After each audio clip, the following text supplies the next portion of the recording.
I'm here live. Okay, you got it. Yeah, we live. We live. Shalom, Israel. This is Sharpen the Sword Radio. You understand? And I am the host with the most, Captain K, the Goggle Boy, and I got my hitters with me. You understand?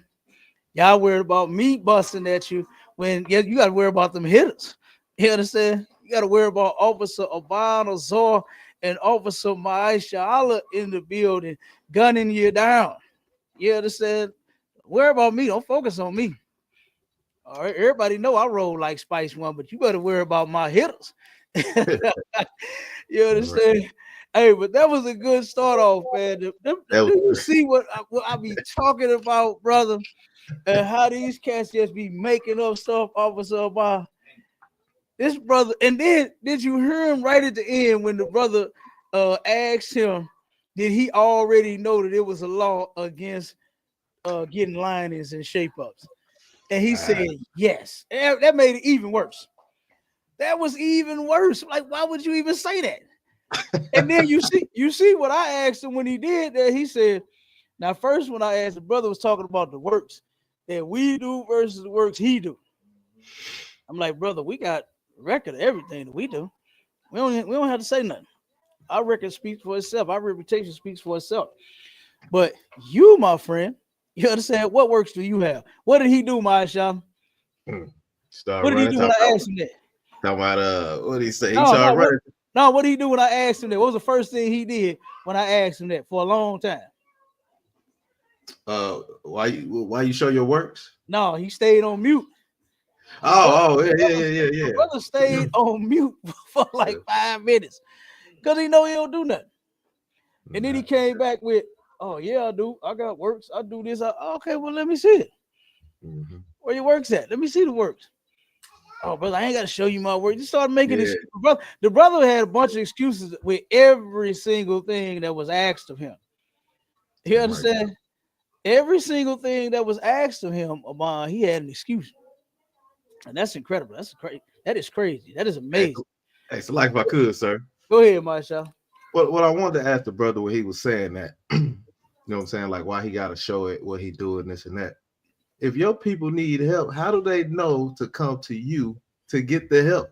Come on, how they gonna know? You got to let your people know that, hey, I'm out here. I'm here to help you. What you need? You know what I'm saying? But you know you ain't doing no worse because if you understood that, you wouldn't even say something stupid like that. You know what I'm saying? So man, that was crazy. And then somebody said something? Lie, sir. Oh, okay. I thought somebody said something. Oh, we got MD on the you come on the stage, y'all. MD in the building. Shalom, might give us some thought.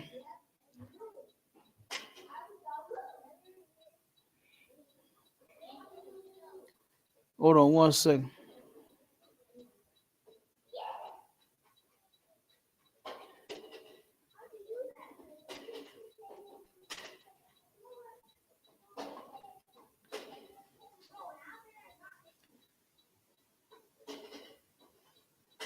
One second.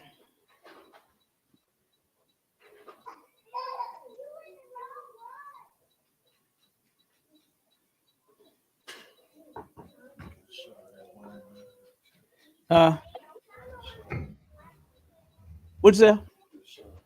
Oh, go ahead. Do the thing, though. Yeah, Cap, they started off with that no cuss word thing. Hey, matter of fact, give me some of that the real one. The water word. Go ahead, Marshall. Yeah, I said at first they started with that no cussing. That was wild right there. Man, that's crazy, yeah. At the rate I'm saying, these brothers just be making up stuff, man. It's crazy. Hey, how you feel about that, MD? Where they said ain't gonna be no curse words in the kingdom of heaven, and it's unlawful to use that language. What you think about that? MD might be a slave too. Oh, go ahead. Yeah, what's with the I ain't heard. I just came in. I ain't heard that out loud. I heard the kid Paul talking about how celebrating the holidays and stuff. That's that blasphemy talk and stuff. The water word. But yeah, I don't see nothing wrong. They take a little bit because they say they add something that ain't even necessary. Yeah. And miss out on the real stuff. Yeah, that's a hypocrite's way of doing things. Is actually making stuff that's not even unlawful the focus. And that's why I said what I said. I'm like, bro, you talking about a brother. Now, this was the example that he gave. He said, so if I was to come into the truth and I hear y'all talking to each other, or how brothers talk to each other on the street, like using, oh, bitch ass nigga, and nigga fuck you and all them, you know what I'm saying? And then if I hear y'all use that language, then what's gonna make me want to join y'all? I told him, I said, look, brother, someone like yourself, a coward, you can stay right where you at. You understand? That's a slogan of ours. We want no cowards in our camp. Let me make that clear. Did y'all understand what I said? We don't want no cowards in here. And if a curse word is going to stop you from serving the Lord, what I tell them, y'all, don't come here. Yeah. Don't come Stay here. In the world. Stay in the world. Stay where you at. It's a place out there, Abad, that will be real soft to him. What about this? Go ahead. Can't say nigga. Oh man, that too. It's all kind of words that you can't say. But then when I asked him about him doing the work of the Lord, he said, yeah, I do. I'm a barber at a barbershop. And I talk to people who in the world all the time. I said, brother, let me ask you a question. I said, at that barbershop that you work at, do you give brothers linings and shape-ups? He said, oh, yeah. I said, wait, so how you doing the work of the Lord when you going against it? It is unlawful for you to give a brother a lining right here. Look at my face. Right there, right there. You understand? Lining right there across all that. You understand? It's unlawful to do that. I read the scripture to the brother, and what did he start doing? My child making excuses. Making excuses. Making excuses. Yeah. And then when the brother asked him, did he already know that was a law? He said yes. And that made it even worse. That made it even worse, MD, for the brother to know it's unlawful to do this thing and do it anyway. That's what I'm saying about the hypocrites. So like it, sir. Did he deflect it? It's static in my audio on TikTok. Hopefully, one second, Warrior. Hopefully, let me do something here. Let me check that out. Hopefully that clears the static. Maybe it was the charge or something. All right. I appreciate that for you letting me know that. No better 7. I appreciate that. You said static. Hopefully that clears it. Hopefully that clears the static. If not, I gotta try something else. Yeah. It's like it, sir. Go ahead. Nah, you got a sister on in the chat. She want to break down of Exodus 20 and verse 7. And also when you was talking to the guy in the room, when you was telling him about him knowing him not working in the bar. I mean, him working in the barbershop, giving lineups and stuff like that. The first thing he deflected to was working for the white man. I said, "Oh, yeah, you heard him. You heard him for yourself. Come on, man. You heard him, Marshall. You heard him, brother. They come up with all kinds of excuses out. They got all the excuses, which is insane to me. You know, it's insane on how they do that. Nobody said it's unlawful to have a job. No, nobody's even saying that. You know, so why is he using that for his excuse? I told you a lot of those guys, they're just full of excuses. You understand? They are full of excuses. All right. Now that you said the sister wanted a breakdown. Yeah, Conal Khan, sir. Us in the chat, Deborah Green. She says, Salaki, sir, if I may. If you see fit, can I get a breakdown on Exodus 20 and verse 7? Yeah, yes, you may, sis. Let's go ahead and get that scripture and let's read it for the sister so we can give her a breakdown on that. Conal Khan, sir. All right. Conal Khan, sir. The book of Exodus, chapter 20 and verse 7. It says, "Thou shalt not take the name of the Lord thy God in vain, For the Lord will not hold him guiltless that taketh his name in vain. Okay. And vain means what? Let's see if the sister know what the word vain. Give me that. It should be in one of these dictionaries. God, give it to me. Or it might be in here too. And you check that one and I'll check this. Sis, what's the definition of the word vain? We're gonna see if it pop up in here to give you the definition out of one of these many books that we own here.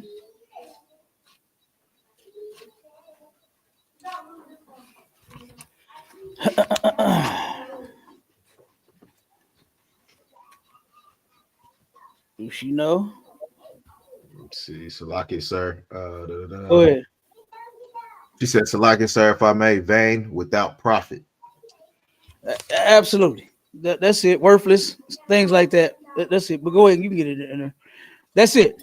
You understand? You're taking the Lord's name in vain. You're just using it just because. You understand? And we can't do that. You understand? We don't take the Lord's name in vain up in here, right? We actually do the work. We actually stand on the laws. You understand? We're not saying things that we don't mean and we don't do like the hypocrites. You know, it's real simple. You know, that's all it is. Is that, Go ahead. You got it. Go ahead. Come on with it. Zondervan Pictorial Bible Dictionary, page 879. Vain means emptiness, worthlessness, futility, the worthlessness of idolatry, and the futility of wickedness. There you go. You understand? That's it right there. To where you are using his name to do evil. Salaki, sir. Sister got another question. Oh, come on with it. She also said, Salaki, sir, if I may, is saying goddamn taking the Lord's name in vain. No. No, it's not, sis. A lot of people, I mean, damn is in the Bible, you know, and that's what the Christians, matter of fact, that go to the room that we just left out of, to where they're trying to make words be the thing over one's actions. You know, that's what Christians have done, and they have done an amazing job at confusing our people. They have done such an amazing job at confusing our people. It's insane. It'll make your head spin. Because our people think that the curse word is the thing. Saying God damn is your children say for instance, they're not sitting down. You God damn it, didn't I just tell y'all to sit down? And the whole Christian house gonna, you understand? They're gonna do like that. Instead of knowing that that thing that you did is wrong. You understand? Right. Not daddy saying the curse word, saying the word damn, saying goddamn, saying God damn it. That's not it. You know, and I will be so glad when our people get unemotional about words. You ever heard somebody say, "Ooh, hate is such a strong word. This is such a strong word. It's just a word, man. You know, it's just a word. Who cares? Who is so hung up on a word? I'm not." You know what I mean? So somebody say a curse word, it's not bothering me. It's not unlawful. It's not unlawful. It's not unlawful to say the word God and damn. It's not. It's not a sin. And you see how when I asked that brother to show me how saying those words was unlawful, what he do? Couldn't do it. He couldn't do it. He said it's a sin to use some words, Abon, but he could not turn around and prove it. And that's the problem with our people, man. They just talk too damn much and don't even know what they're talking about.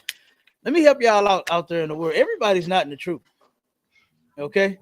Everybody out there that claims to have the knowledge of God is not in the truth. I'm just trying to help y'all out.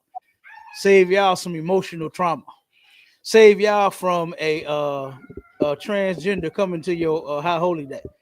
You know what I'm saying? Trying to save them from having what Yahweh Day. You see that with the mom? Oh, you see the Yahweh Day with all the chitlins and the ham, that dirty ass. Did you see that? That dirty ass ham. Oh my God, it was terrible. And look, it's no way he cooked that mess and he make it look good. It's no way. But I mean, they got to be trolling. Like, they gotta be. I can't believe that nobody's actually taking them cats serious, or even in their group, or even sitting down and celebrating your Howard Day. Where is that day at? And it just so happened to be on Thanksgiving. Your Howard Day just so happened to be on Thanksgiving with the same Thanksgiving meal, like you said, with the greens and the chitlins and the hog mugs and the ham on deck. On deck. How much pork can you eat? Come on, Hey, man. obviously a whole pan. Oh, man. Obviously a whole pan. Brother, I was laughing at my family, right? In the world, we got a family chat where it's where we keeping up with each other and communicating. Right. You know, when they plan different things, they in there. So of course, you know, every year my family that's in the world, they plan a bowling event where they all go to the bowling alley on Thanksgiving. And of course, they be trying to get me to come every year. You know, the cousin that this is one of my favorite cousins, man. You understand? I love this sister. She's one of my favorite cousins. But she be trying to get me to go every year. You coming to the bowl? No, you already know I'm not coming. I don't do that no more. You understand? I don't celebrate holidays no more. So they in the chat inviting everybody, you know what I'm saying? Doing all of this and telling people, hey, we about to set the tables up. Come on, we got this, we got that. One of my cousins put in the chat, says, somebody stole my pans. I got 5 racks in here with no pans. She got all kinds of pork. She got them pork ribs, right? And she got 5 racks of them, but no pans. Somebody has stole her pans. Oh, I saw that shit. I was laughing like crazy, brother. I said, God damn, are they stealing the pans? You know, one want to have more pork at the damn event and more trays and more plates than the other one. So they taking them from each other, man. Like that's the thing. When the pan ain't nothing but $1.25 at Dollar Tree. Right. Matter of fact, they got the 2-pack, don't they? It's 2 of them, and they got a pack of 2 of them things for $1.25. You know. So what the sister say? You got on the Yeah, Comic-Con, sir. The sister said, Salaki, sir, if I may. And Edomite told me I was unholy for using the Lord's name in vain. Let me help you out with this, sis. Don't listen to no devil when they try to tell you anything about the Bible and about God and about any of that. White people are what are they? Murderers and liars and thieves. Oh my, they're everything. And they got the nerve to tell you that you unholy for saying goddamn. That's not a sin, sis. It's not unlawful. Matter of fact, give me that scripture, my Shala, to where it says, go ahead, Mom. They also think it's wrong for you not wanting them to oppress you. You know, you got something to say about that. It's a problem. Right. Yeah. Like they the best thing since watermelon. You know what I'm saying? You know what I'm saying? Like that's what you get, watermelon and chicken, man. We the best thing over there. Right. Give me Romans 4:15. My scholar. Okay. Let me help the sister out. Don't worry about them devils trying to oppress you on your slaves, sis. Don't worry about them. Ignore them. You understand? Now I know it's kind of hard to not talk to them on the job. You know, go there, do your job. You understand? And what I do is I tell my ribs, try to have as less conversations with these people as possible. Try not to go into nothing personal. Try not to do any of that. You understand? Don't be talking to them about their kids and what they did last night. No, don't worry about none of that. Just say, oh man, we got a lot of boxes to put up on the shelves today. Oh boy. Yes, wherever you work at, if you're drawing blood, say, we look at all these patients in the ER. You understand? Keep it about the job. Don't get personal with these people at work. You understand? Do not get personal with these people at work, especially the devil that the Bible speaks of. That's right. They're going to try to use something against you to have you feeling bad, like you don't serve the Lord. You understand? So, like I said, don't worry about them. Go ahead. I'll read that scripture for the sister. Come on, sir. In the book of Romans, chapter 4 and verse 15. Because the law worketh wrath, for where no law is, there is no transgression. Where no law is, there is no transgression. The same way I asked them in that room we was in, sis, is where's the law at against using curse words, swearing, or bad language? It's not in there. It's not in there. They can't come up with it. It's not. Now, can it be distasteful, unprofessional, or whatever? You understand? It's a time and a place for all things, right? So could it be like the wrong time, the wrong place? You know, like when you're, say for instance, your boss calls you in for a meeting. You know, no need to, lose your cool. Remain professional. You're in a professional setting.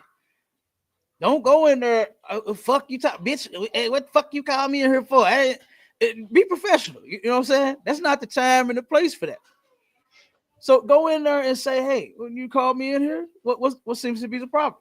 If there's a problem, maybe they want to give you an award and say you're the employee of the month, right?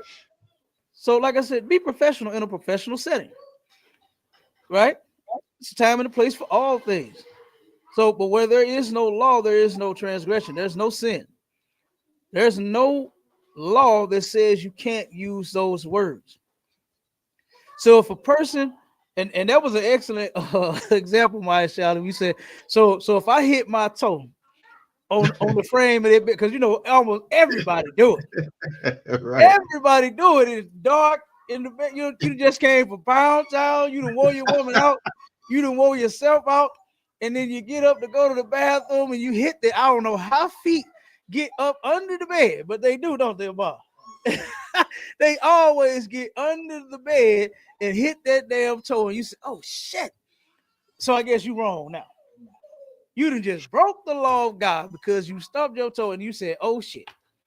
You understand? That's crazy. You say, God damn it. You ain't getting the kingdom. Yeah. Go ahead, Marshall. So like I said, they say you're not getting the kingdom. You got doing them cuss words. That's exactly what they said.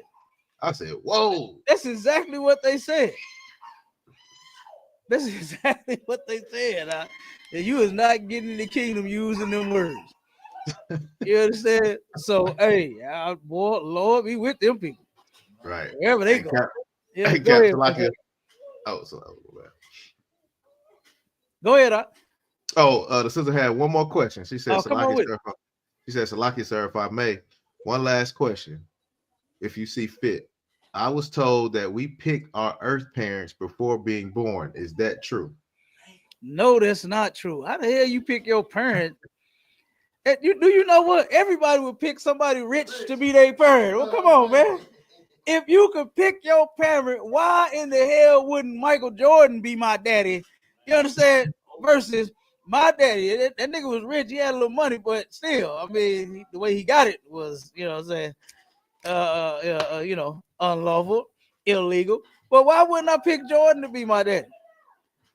Why wouldn't I pick a billionaire to be my daddy? That it's a brother here that owns, Mashallah, find his name for me. I keep forgetting his brother's name. But he owns a tech company. Go look up richest businessman in St. Louis.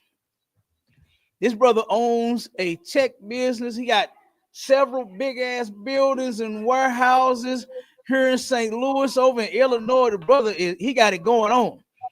This brother, I forgot his income he made. If I'm not mistaken, the brother income, he's worth 30 or 40 or 50 something $billion. This brother got it going on. Salaki, if I could, sir. Come on with it. We got the richest businessman in St. Louis is David Stewart, founder and chairman of Worldwide Technology. That's it. Worldwide Technology. That's it. That's him right there. That's a brother. Why wouldn't I pick him to be my goddamn daddy? You understand? Why wouldn't I have picked him to be my daddy instead of Andre? You understand? Instead of Silky. That was his nickname. That's what they called my daddy. That nigga was so smooth. The ladies was like, boy, you so smooth. You understand? Silky. That's what they called it. Why wouldn't I have chosen, what's his name, Marsha? David Stewart, sir. He's David worth Stewart. $11.7 billion. He's worth $11.7 billion. That nigga would be my daddy if I had the right to choose. You understand? That would be my daddy. You understand? No, that's a whole lie, sis. You understand? You are a seed inside of your father waiting to get released into your mother. And you have absolutely nothing to do with picking your parents. That is a whole lie. All right? That is a whole lie, sis. And my sister Zara, she owned it. Look, I already know how Zara get down on her job. She run her job, and she ain't even the damn owner or the manager. But she run her job. You see what she says, sis? Ignore them oppressors at work. She ignored him. She said, I let them know we talk about the students and other related work things. Don't come in my space nor my face. Damn right, sis. We got to put that on a shirt. Right. Don't come in my face or my space to them devils. You understand? Because they always trying to use something against you. Always. Let me tell you something. Let me get y'all a story and then we're going to get to the topic. I know a sister that turned around, boy, she can dress her ass off. Black women, y'all know how to dress the best, right? The sister, she dresses to the T, boy. I'm talking about she cold with it. You understand? Our sisters, when they put them what this song say? Apple bottom jeans, boots with the bird, the whole club. Look, y'all get the point.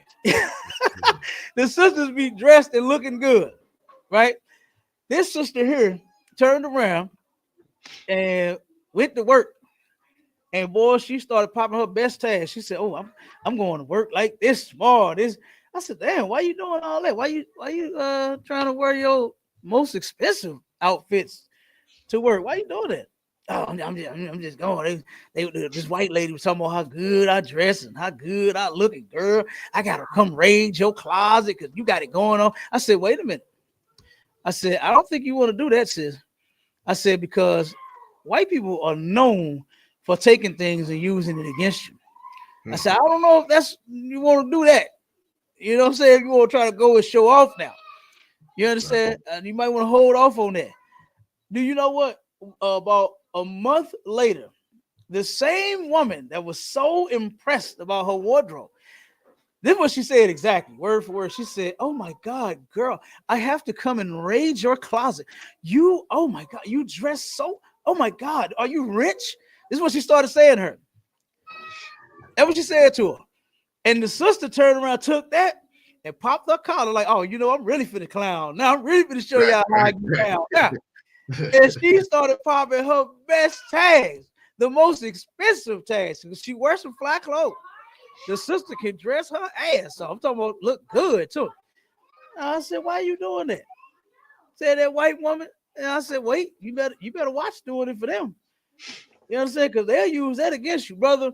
About a month later, she turned around and said, "You ain't gonna believe this." Knowing I would. She said, "You ain't gonna believe it." She said, "Why did that white lady go to work and tell my boss that she don't think I need my job?" The boss came to her and asked her, "Are you like comfortable working here? Is this like the place you want to be? Why in the fuck would you come to this person like that? Why would you go to your employee like that and ask them, do they want to work? Did they say that they was tired of being there? Did she say, look, this is not the place for me?" But that's what the goddamn devil did, huh? That white woman went and told they boss on her.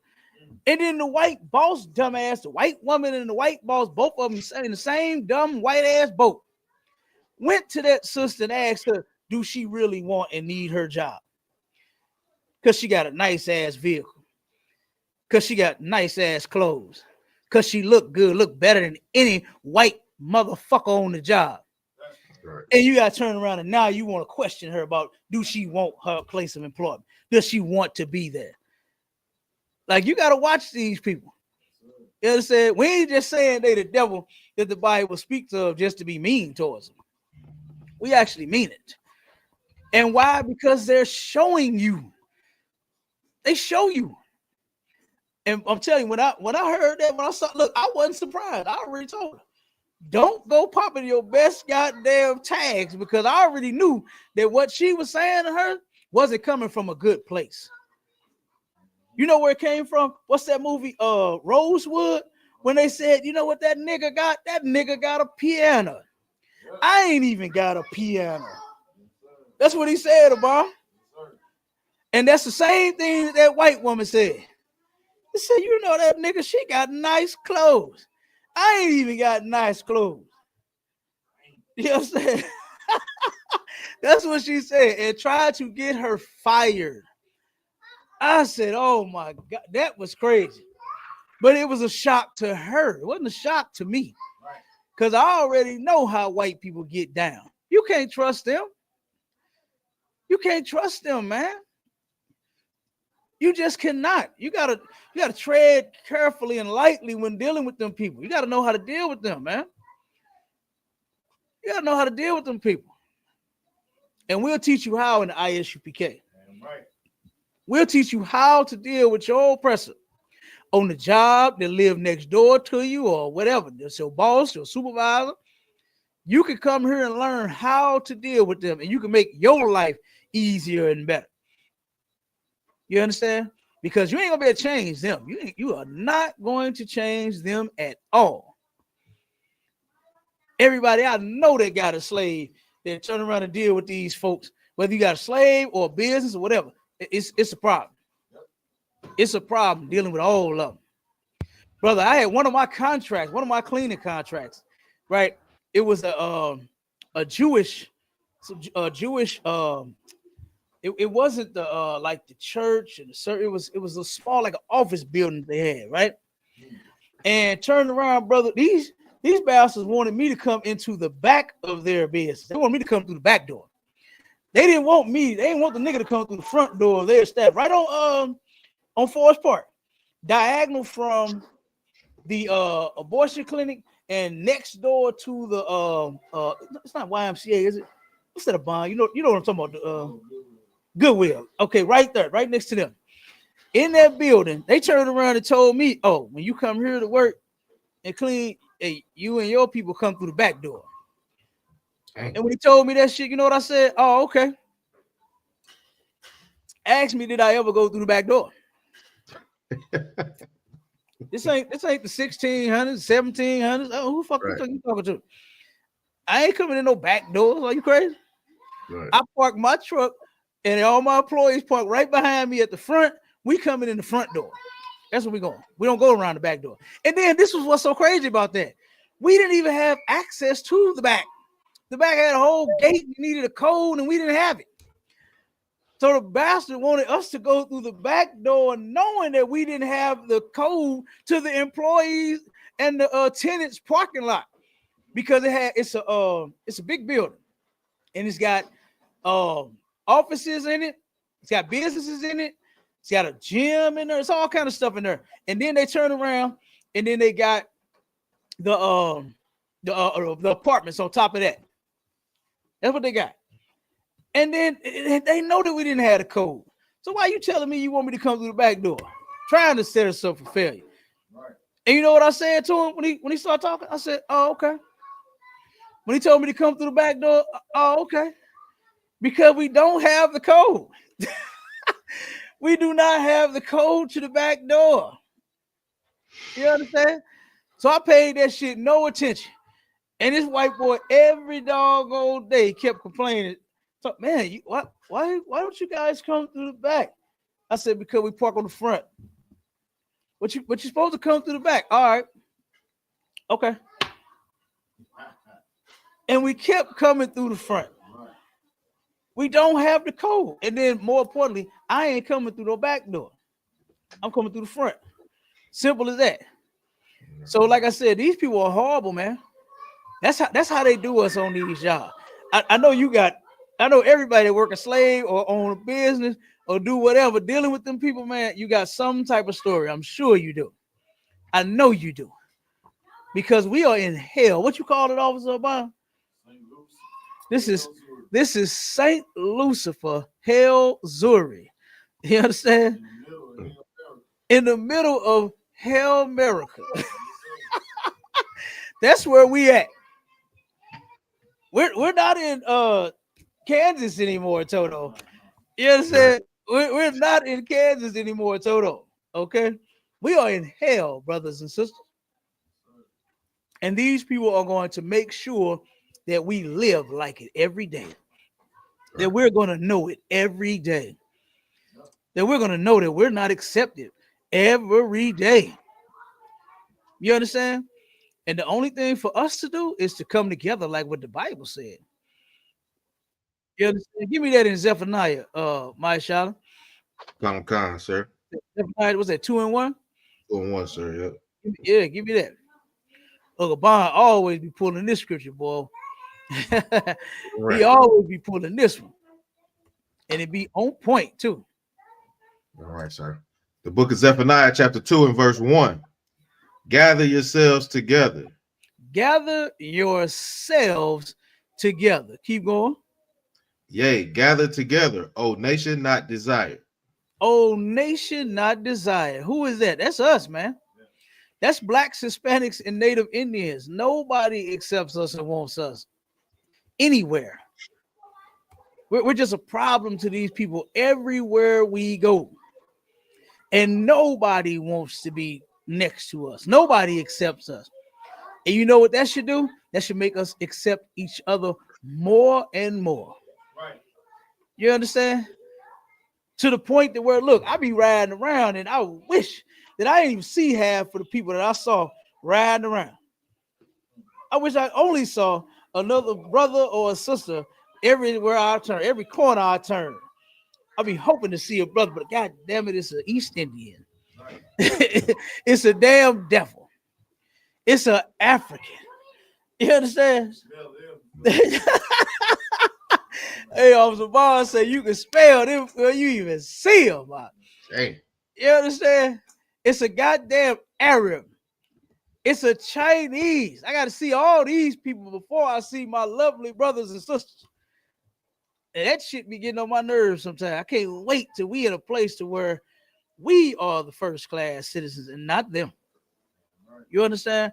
And that's what the Bible promises. The Lord said that he's going to turn around and he's going to save us from this hell. This hell, these tables are going to turn. And the Most High is going to make sure of it.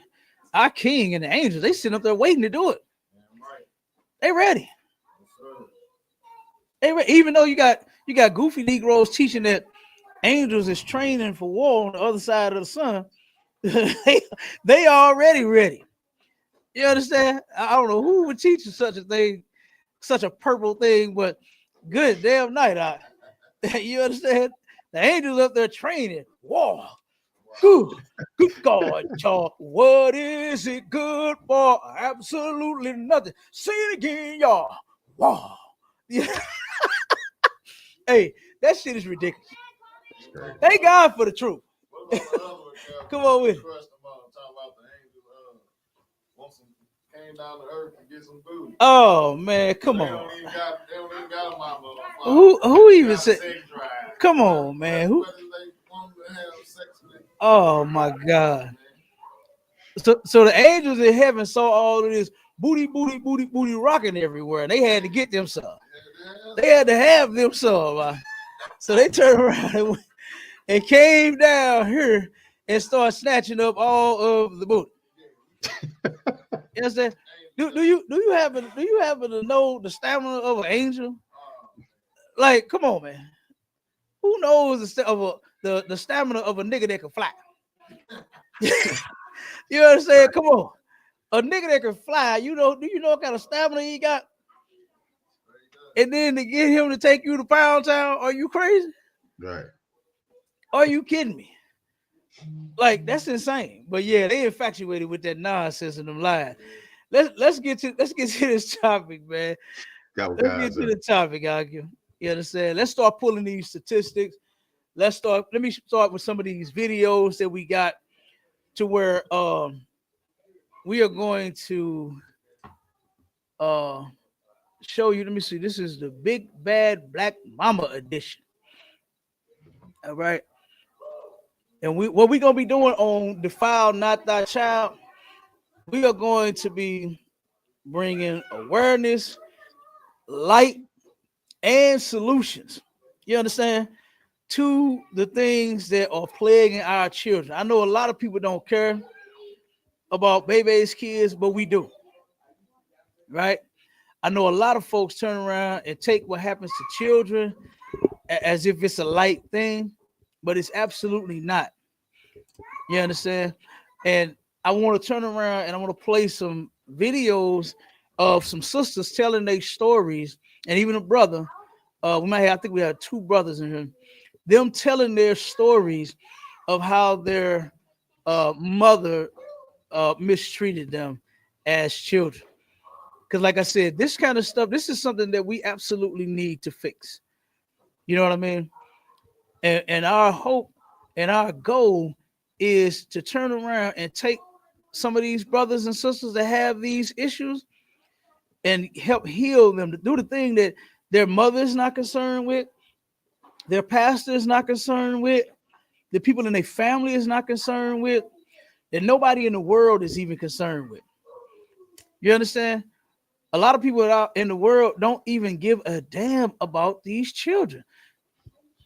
That's either theirs or someone else's. You know, it's like a shameful thing out there in the world for you to worry about a kid that's not yours. Ain't that what they say? I got my own kids. I got my own kids to take care of. So I'm supposed to just disregard other little brothers and sisters because they're not biologically mine? Are you crazy? I love all my brothers and sisters' children. I got a story. You understand? I know that the ISUPK is the place to be.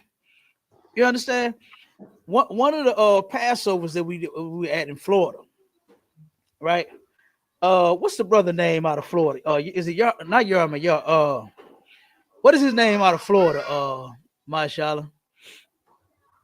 Oh, the brother that's over security. What is his name? Start with a Y. Start with a Y. What is that brother name? Yarma Yak. Am I saying it right? You talking about in North Carolina? You talking about in North Carolina? No, he out of Florida, right? Nah, Yarma Yak is out of North Carolina. Yeah, wait a minute. Let me look his picture. Let me make sure. Yeah. Yarma Yak. Yeah. Yeah, Yarma Yak is out of North Carolina, sir. One second. Yes, that's him. Yarma Yak. Okay, yeah, out of North Carolina. Okay. I thought the brother was out of what I say, Florida? Florida, yeah, come on. Florida. Okay. Yeah, okay, my mistake. Yes, this brother here, right? You can look him up. Mighty brother. You understand? This brother, when I turned around and my family waiting on me to go get the vehicle, right? We were leaving the Passover. I turned around and go get my car. I'm driving slow as hell. You understand? Because I was drinking. You understand? You know how we do? We got to have that Passover wine. You understand? We had the wine and the Passover, brother. We kicked it. Oh my God. We had a glorious time. And guess what? I'm driving slow, right? And I pull up to pick my family up, right? And I saw my son, my youngest son. He's 8 now. But I saw him and he was dancing and playing, waiting on the car, right? The brother he looked over and saw me driving, pulling up to the point, and he turned around and picked my son up, one damn arm, one hand, picked him up and put him behind his back and stood right there to make sure that my son didn't get hit by that vehicle. You understand? And this ain't his son. This is not his son's mine. You understand? But guess what? That's how we are in here. We ain't just worried about ourselves, man. We worry about each other. We care and we love each other. You understand? That's in the Bible. Give me that scripture, Masha. Give me that scripture where you know Christ's disciples, because guess what? You love each other like the way Christ loved us. Christ gave his life for his brothers and his sisters. And guess what? Officer Yaramayak, Yahweh out of North Carolina, he would have did the same thing. That brother put his body in front of my son's body when it came to a vehicle. You understand? That brother picked my son up with one arm and moved him behind him as he stood where the vehicle could possibly, you know what I'm saying, be a danger to my son. That's what he did. Okay. So like I said, and I'll never forget my brother for that. And guess what? I'll never leave a brother like that who would turn around and take my family and treat him as his own. Why would I leave a brother like that? Why would I leave a place that's teaching us such values, such great values, man, to turn around and look, son, what are you doing? You walk right in front of the camera, son. What are you doing? Go and get the son. Don't you know that the water is in the back? Why are you up here? Hey, so I can put another case of water in the fridge. You heard him talking about you, Cap. Did you see? Yeah, and that's the one I'm talking about. That's the one I'm talking about. They got picked up with the water arm and put behind the brother's back. Yeah. It's him. Not only is he walking in front of cars, but he's walking in front of cameras. You understand? The soldier is walking in front of cameras. You understand? But look, guess what? Hey, we love the kids in here, man. You understand? Look, Commander YAHANNA said, let them play, let them talk, let them do what they doing while we holding down this class. Because guess what? In a minute, they gonna be in here teaching. Yeah, right, sir. You understand? Hey, but he walked that big head right in front of the camera. Yeah. He heard somebody talk about him, sir. Like, oh. Hey, but you get the scripture out.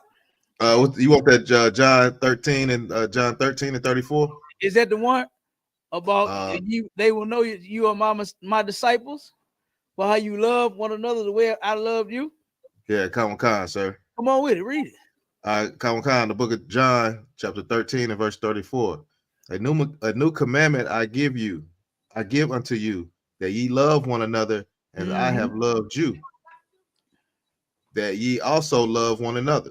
Okay, so you see that, right?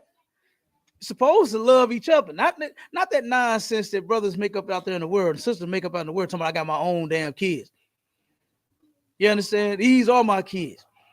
My brother's kids, they're my kids too. I treat them like they my own. I'm gonna look after them like I would my own, not just my own. We ain't silly and selfish like that in here. You understand? We ain't selfish like that in here, man. We are responsible for each other. You understand? We are. And that's how we live in here.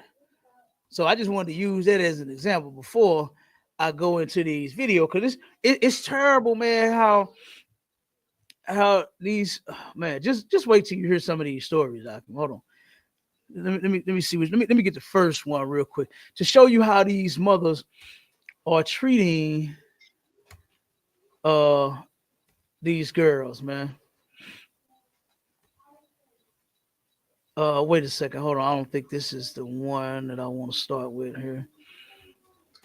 Salakia, sir. Go ahead. You got a brother comment. Was it Trunk and Fetch? Style my nephew out, Cap. that's Officer Q down there in Kansas City. Yeah, look, that's another brother that'll hold it down for his goddamn nephews and nieces like they his. You understand? All right. And I do the same for his children. I don't know where these cats come from with all that foolishness, but it ain't in the ISUPK. Damn right. You understand? We don't get down with that nonsense in the UPK. All right. So let me play this first video here. Cause I know now, but looking at the time, Michael, we didn't pass the time up a little bit. But I know we ain't gonna get to all of these videos. So of course we'll have some on the next one. Because like I said, we're gonna keep running these shows right here. Like we do all of them. You know, all of the different topics that we come up with, you know, we are running them all right, and we're gonna keep them going because our people need to turn around and they need a solution to this stuff now. They don't need to keep talking about it. They want and need solutions. And I know that there's nobody out there giving them to them because there's no solutions in none of them organizations. All right. But let's listen to this real quick. Listen to this little sister tell her story about her mom and how her mama treated her.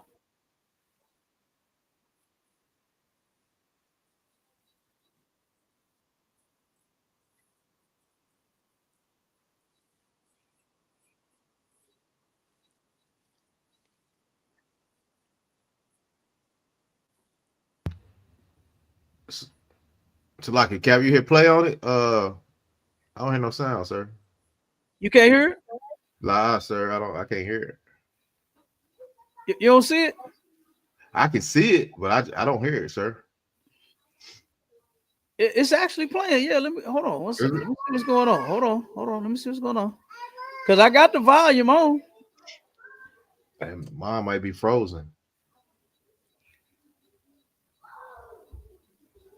Let me see. What about now? Can you hear it now? Nah, sir. Damn, hold on. Hold on one second. Let me drop it.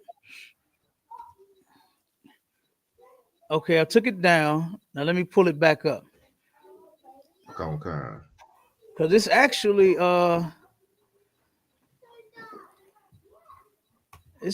playing. Hold on. Back there. Yeah. In the back. Everybody in the room saying no, everybody in the chat said no volume, sir. No volume. Okay, hold on one second. Hold on.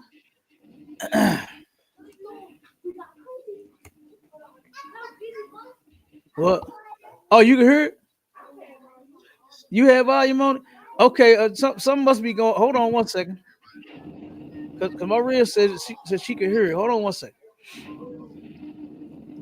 Okay, just give me 1 second here. Let me figure this out. Let me try to do it again. Okay, sir.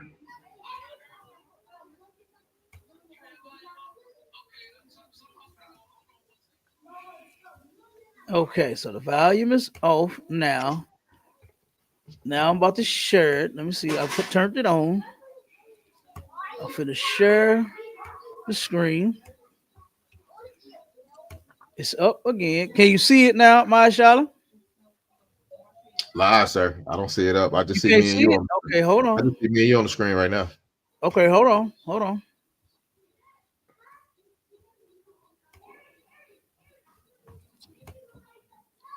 Can you see it now? Come on, sir. I can see it now. Okay, let's see if you can hear it. What does your mom mean when she says you Can try you to hear break it? into the house? I can hear it now. It's working now, sir. You can hear it? Okay, Most High Christ. All right. And tell my sister Zara, damn right, we're gonna definitely do a part 2, 3, 4, 5, and 6. We're gonna keep rolling this thing because I really want to turn around and because these stories are sad. And if you was in my position, you would have the opportunity to listen to these people to actually tell their real life stories. And God damn, brother, some of this stuff will bring you to tears, man. To hear the things that these little girls and these little boys, even though a lot of them are adults, but to hear the things that they done went through as a child. And you got some devil at their sister job telling them that you get to pick your parents. Right. You know, good goddamn well, they wouldn't have picked Shaquita and Tyrone to be their parents because they got molested, they got abused, they got all kinds of things happen to them. So if you had the opportunity to pick your parents, boy, you know you would have picked better parents. Your parents were real life pieces of garbage in most cases. And you would have picked somebody else. You would have never even went through that. But let's hear this little sister story, and then we're going to hear the mama. Watch how the mama come out in full goddamn force against the daughter. Check this out. Yeah, she called the cops on me or whatever. How many times did you call the cops on you? Way too many times. And it's all for trying to come into the house after curfew? Yeah, well, most of the time, but sometimes I don't like. Okay.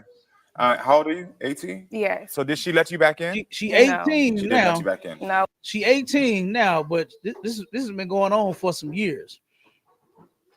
And that's when I tried to break in, and I was banging on the window, and it was just like, I don't know, I couldn't get back in, and so she called the cops, and I ran from them, and then I hid, and then she was on the phone with me Put it in while the something cops else. was at the Take house, it and get and it she out was the way. telling me to come back and come grab my stuff, and I was like, no, I'm not coming back, because I'm thinking like it's a setup, like she gonna try to get me locked up, so I'm like, no, I'm not coming back. So you think your mother was actually trying to set you up to like get you locked up when because it sounded like she was saying to come back. If she calls the cops on me, yeah, I'm pretty sure, like, So where did you end up staying that night?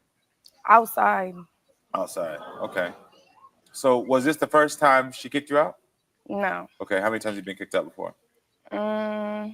Multiple times. And where would you go?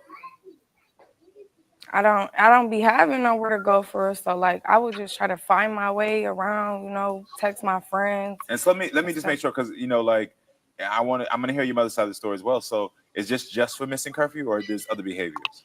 There's other behaviors, disrespect, not listening, but okay. Disrespect. Now, because I want to hear from your own mouth. What do you think? Why do you think your mother did? And I can take accountability of my actions and mistakes for myself. You smoke weed? Yeah. Does your mother agree with that? No. Okay. And what time is curfew? 12. 12 o'clock. Okay. Yeah.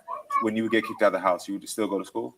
Not all the time. I would miss school most of the time because I had to worry about where I'm going to shower, where I'm going to sleep, stuff like that. And I didn't really have clothes. So it was embarrassing to the point where I just stopped going to school. Are you in school now? No, I'm currently trying to get back in. Okay. I heard you got into an argument last night with your mother. What happened? So basically, I went to the liquor store. I grabbed something to drink. Were you grabbing liquor? Or just like you grabbed like some liquor? Okay. And so she got upset because they didn't ID me or whatever. Like, she literally left out the store. She left me. We is in a whole different state. Why are you leaving? Why would you leave me? Like, that's not right at all. You think your mother likes you?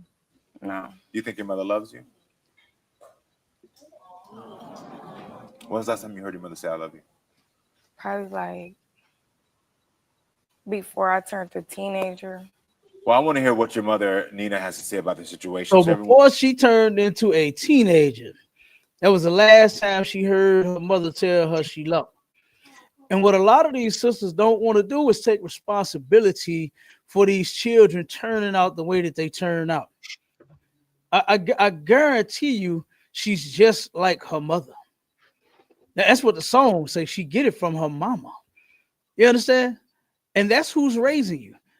And that's where a lot of this behavior is coming from. It comes from your mother. And a lot of them don't want to admit that. All right. But here come the mama. Watch this. Please welcome Nina to the show so we can hear her side. Hi, Nina. Thank you for being here. Thank you. Yeah. So how do you feel about just what was just said? She lying. She lying. Yeah. Okay. I'm lying about what? Damn near everything. Tell me. You try to act like a little angel when you're really a little witch. I want to call you a bitch, but So you think she's a witch? Yeah. Okay. Are you worried about her whereabouts when she goes out? No, I don't, because she doesn't care that I care. But you are overprotective. I don't understand. You were a teen once too, so why? But I was nothing like you, though. Okay, but I'm my own person. I'm my own person. Okay, and I understand you're your own person. You know what I'm saying? I don't have to be like you just because you weren't like that. And I'm not saying, and I'm not saying that you got to be like me. When you were younger, I don't have to be like that. I understand your own person. I'm not saying that you have to be anything like me. We're two different people. Yes, that's true. But the thing that I want is respect from you. Okay, I need you to open up more. So you don't feel like she lets you know what's going on in her life? She doesn't. And I don't understand why. She knows that I'm very understanding. I don't snap to just have attitude just to have it. But it's just like, I don't know what's wrong. But why would I tell you anything if you don't like me? You always tell me you don't like me, that I do. You hate me and a lot of stuff. Yeah, I don't like her because she's nothing like I said, we are our own person. What happened last night from your point of view? Did you hear her say that she don't like her?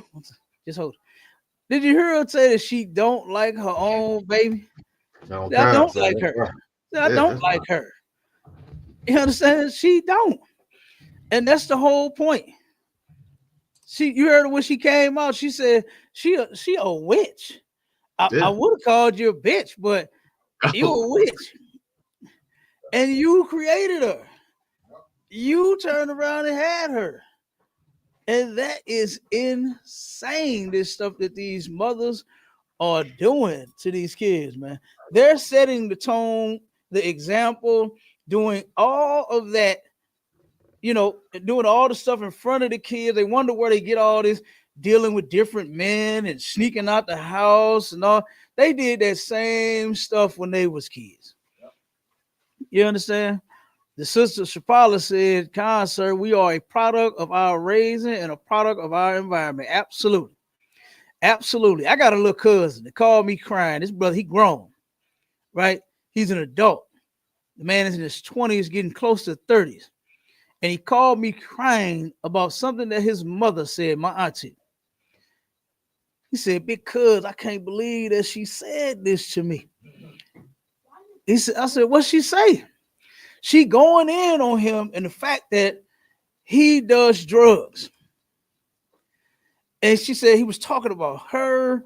I mean, she was talking about him and all the stuff that he do and all the drugs he owned and all this.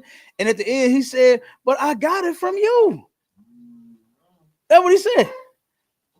She was on drugs the majority of his life. And now it was a shock to her that he is on drugs himself now. When you showed him how to get on the drugs, instead of you teaching him how not to do drugs, my children will never see or hear anything about their daddy getting high because I don't get high. Right. I don't do drugs. So there's no mistake about it. I teach them how to stay away from drugs. You understand? I remember someone very close to me turned around and told me something very valuable that I deem very valuable. I was told as a kid, "Do as I say and not as I do." And goddamn it, when I saw what she was doing, I said, "Oh, you right. I don't think I want to do that." You understand? I don't think I want to get high and smoke weed. You understand? That's what I saw. It was unattractive to me. So when I turned around and saw that, and then when what she said rang in my head, I said, that was wisdom right there. And I took that. And I did not do what I saw my mother doing. My mother smoked weed. And I sat and I saw her smoking. And she turned around and that's what she told me when I saw her smoking. She said, "Son, do as I say, not as I do." She told me not to smoke. And me, I took that example and I rolled with it. I said, "Okay, yeah, I'm not going to smoke." You understand? Because I don't even like the look of that shit. I don't like the smell. I don't like the look. It looks terrible. It smells terrible. It's terrible. And she taught me a very valuable lesson that day. But I know some don't take it like that. You know, some ain't like me to where they take that example and roll with that and never use drugs. Some turn around and be the very same drug addict that their mother or their father is. Right. They'll be the same drug addict or even worse, like what my little cousin is doing. You understand? He was just the same as his mother, and he didn't understand why and how she could say such a thing to him. Like, "Where did you get this from?" She didn't take responsibility. She telling him, "I don't know where you get this from. I don't know where you get this drug shit from." And you, what are we talking about? His mother was on drugs the majority of his life. His father, he know his father, he was in his life, and you know, very little, but something happened. I can say I don't know the whole story, but he wasn't there much. You know, probably couldn't deal with my auntie. You know what I'm saying? That's probably what happened. But yeah, she turned around and broke my little cousin's heart with that and told him, "I don't know where you got this shit from." That's what she said.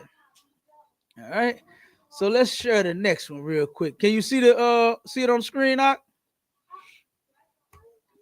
Come on, car, sir. I can see it on the screen. Okay, let me know if you can hear it. Can About you your hear it? mother kicking you out. Okay, Come on, car, sir. Come on, car. Okay, I what's woke that? up that morning. I was very tired because I always take care of my 2-year-old nephew. Like I'm always taking care of him, doing everything for him when that's her responsibility. Okay. Which I just had a deceased niece. And real quick, I forgot to read the comments that was in the last one, on the last video, where it was talking about the teenagers and how they just don't want to follow the rules, so you get put out and all that kind of shit. When I mean, I understand that that's true. You must follow the rules, but you got to understand that you are creating these what you call monsters and witches and bitches, and you understand the things that you don't like now. You creating it because guess what? You are the same way. You are the same way, and you can't turn around and create the goddamn monster and then don't want to deal with the monster. Don't want to take responsibility for the thing that you've created. What's that Frankenstein movie? She's alive. That's how it is. That's how it is. You understand? When you create this thing, it's alive. And you've done it. And you're going to have to take responsibility for your actions.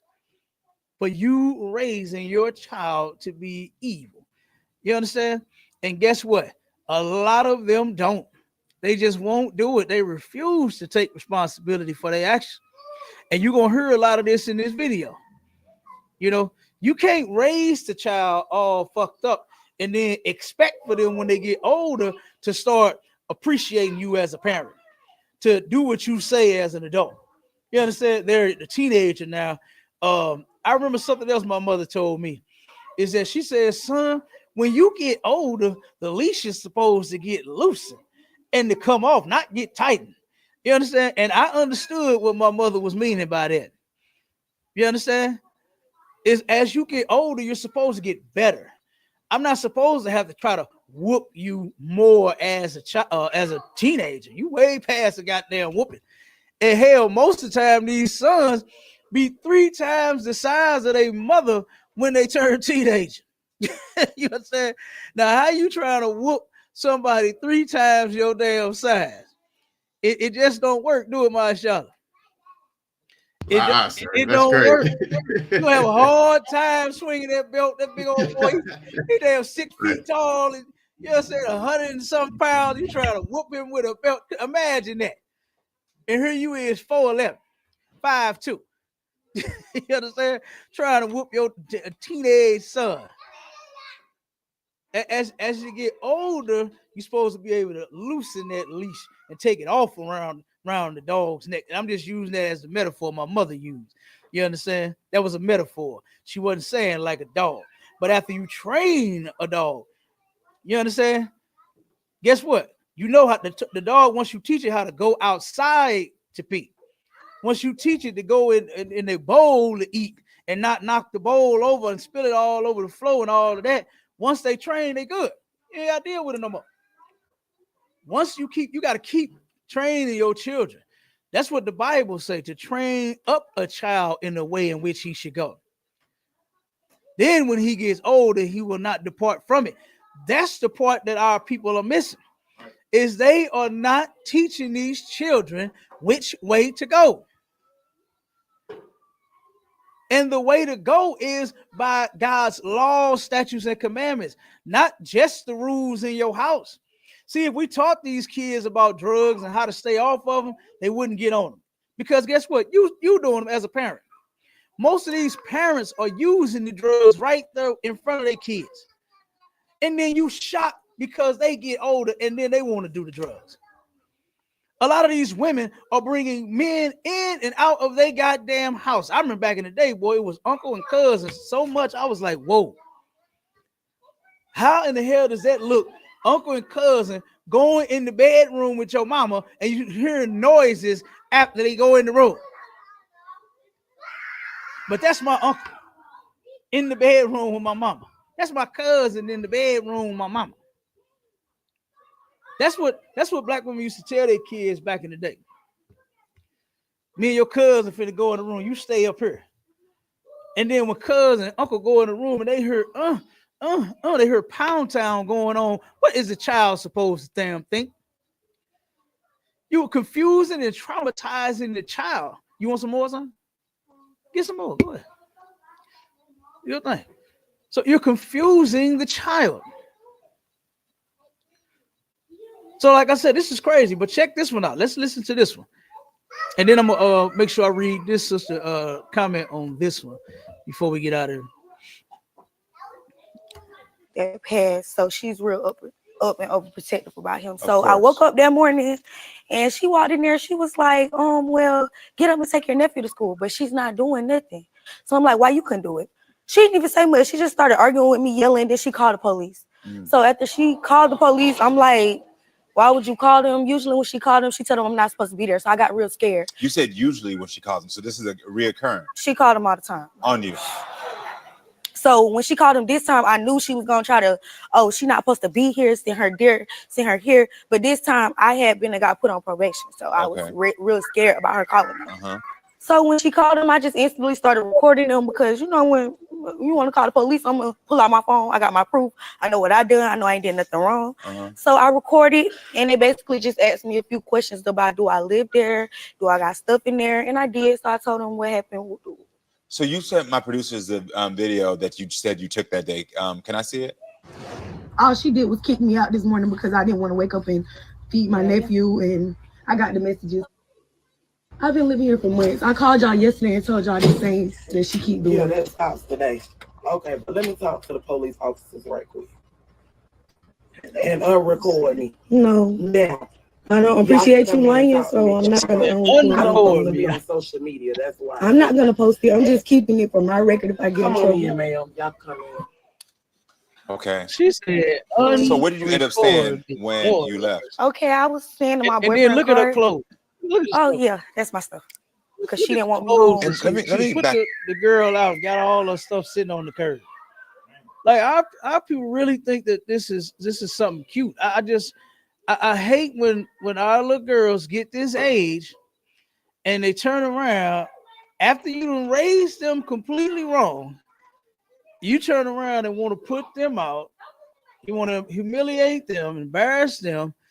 The girl just said she was sleeping in her boyfriend's car. You understand? They kids. Ain't got no goddamn place to stay. You understand? At least if you're going to put them out, I think you should send them to another relative's house that could deal with them. You know what I'm saying? For a second. The ones that the children get along with, the ones that nobody is arguing with the child or against the child. You know what I'm saying? Let the baby stay there for a second and air out a little bit. Maybe they can calm down. But not just throw you out on the curb. This is insane. That's your responsibility. And then something else that a lot of black mothers like to say is, I'm gonna put you in God's hands. No, that's your baby. You supposed to be dealing with that child. That child is in your hands. Not you turn around and giving up the child. I'm gonna just let the Lord deal with you. That's not how that works. That is not how that works, man. That is an awful thing, and it's quite despicable, and it's weak to turn around and do that. To take your child that you had and say, I'm gonna just put you in God's hand. But basically, you just saying you're done with him. You're just throwing your hands up. You're just giving up on the child. You're not doing what you're supposed to be doing as a goddamn parent. You're just gonna give the child up to God. And you think God is just magically dealing with your children? So God know how to just tell them to stop and sit down? Is God even doing that? They need to stop playing out there. Because none of that is taking place. All right, let's keep on. You're 18. You just turned 18, right? I just turned 18 months. Okay. When a lot of this was happening, you were 17? No, this just happened. Okay. All this just happened like right before I came on the show. Right before the show. But you said there was your police being called and all this stuff. So yeah, like she usually called them a lot, but the only reason she started calling them because they put me on probation. After they put me on probation, she just called them every time. Like, what are you on probation for? Okay, my mom, she be putting me out. Now check this out. Check this part out. I'm gonna skip through it after she say this. I'm gonna skip through it. Hey, what's up, Kurt? Around the time that I was 17, when she first put me out, I had to go sleep with a man for somewhere to go. Okay, that man, he slept with me that time and he didn't give me anywhere to go. He put me right back outside after we slept together. That made me real uncomfortable because I slept with you to have somewhere to go and now I still don't have anywhere to go. So I broke his windows. but it was only because I needed this. You didn't give it to me. I gave you what you wanted. And basically after that, you know, I'm sorry. I hear you, baby. I basically, you know. You don't gotta tell me more of the story. I understand. Yeah, that's crazy. To turn around and put the girl out the house, and she has to go sit. Well, she didn't have to, but this is all she knew how to do in her young mind at the age of 15 was to go out there and try to get a place to stay. And she thought having sex with a grown man, whoever this man was, is sick as hell. You understand? And he needs to be turned in as well for molesting a child. You could tell that this girl she still look 15. She still looks 15. And this dude took advantage of a child, said, I'll give you a place to stay, and then violated her because he's an adult. Violated her, and then turned around and didn't let her stay in the house, so she got mad and busted the man's windows. So now, then he called the police, and then now she's on. I don't see how he's not charged with that.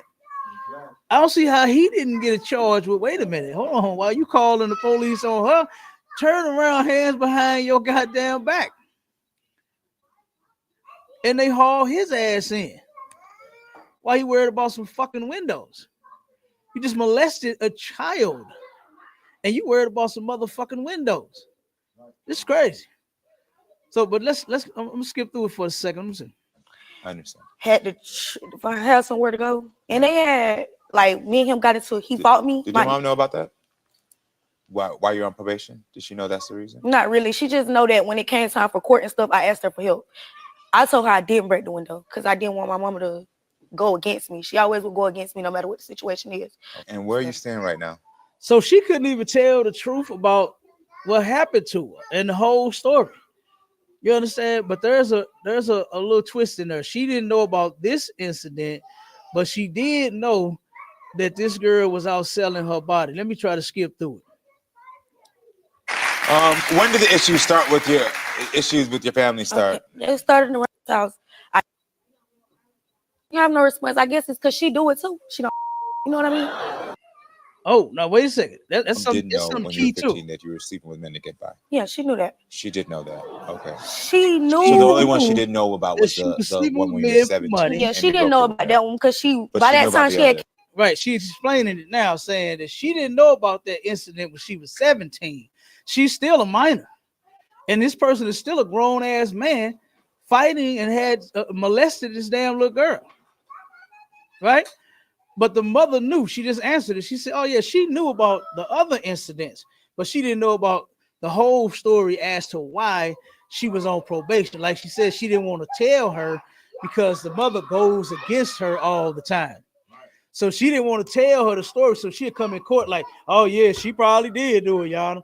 That's why she said she didn't want to tell her the truth about the story. But she knew she was out selling her body. So we finna get close to casting me away. She didn't really care. What was her response? She didn't have no response. I guess it's because she do it too. She don't, you know what I mean? And she didn't have no response because she do it too. That's where she got the shit from. She got it from her mother to turn around and give her body to men for the things that she feels she needs. What they call it, survival sex. That's what that girl went and did. She went and did survival sex, where you put a person in a situation to where they feel like this is the only thing that they could do to survive at this time, versus sleeping out on the streets, on the sidewalk, on a damn bus stop, or in a park, or wherever she had to lay her head out there in the world because her mother put her out. She turned around and decided on sleeping with a man, thinking that she was going to secure a place to stay. This 15-year-old girl is out sleeping with grown men, and this mother does not care. She said, oh, she does the same thing. That's where the baby got it from. She got it from her mother. Has your mom kicked you out before? Yeah, she kicked me out all the time. How many times would you say since you were 15 your mother I didn't stay with my mom much. Like, I mean, I can't even say how it is living in the household with her. I can't say that every time I have lived in the household with her, it wasn't comfortable because it was always the next in there with me. Like, you know what I'm saying? I never had my own space. I never had my own room. Never had my own, you know what I'm saying? Got it. I understand. I hear you. Looks like I'm getting a ping from just from pillar to post to take a picture. It's like for one, I already like she said like noodles or anything. What do you want from your mom today? Now this is something that another allowed back in my house at all, not for a package delivery or to see my kids, or if. So this is the aunt that got mad at the girl too that's talking now about her not being allowed back in the house, not for a package, not for no food. That's crazy that you won't even feed your damn family members, man. The little girl had texted her auntie and asked her for some noodles, some fucking Roman noodles. How much are they a pack? $1? 85 cents? She asked her for some noodles and a bowl. You can get 5 for $1.25 at Dollar Tree. And that sister asked her auntie, let me show you let me just pull back just a little bit to the message. She asked her between you and that same aunt. Okay, here I'm it is. up. Y'all got something to eat? This was like for me. She said, "I'm up, TT. Y'all got something to eat, like for me to take with me, like noodles or anything. But I'm gonna need a bowl." The sister just asked for a bowl and some noodles, and this is her take with me, auntie's response. like noodles or anything, but I'm gonna need a bowl. This is you texting your aunt. Yeah, because I used to work, and I needed that for work. You're not allowed back in my. Okay, this is her response. Alongside all of that other stuff that's kind of blurred in the background, this is a long message that her auntie sent her. And she told her, "You're not allowed back in my house at all. Not for a package delivery or to see my kids or if you hungry." That's her response to the little girl. She couldn't get a bowl of noodles.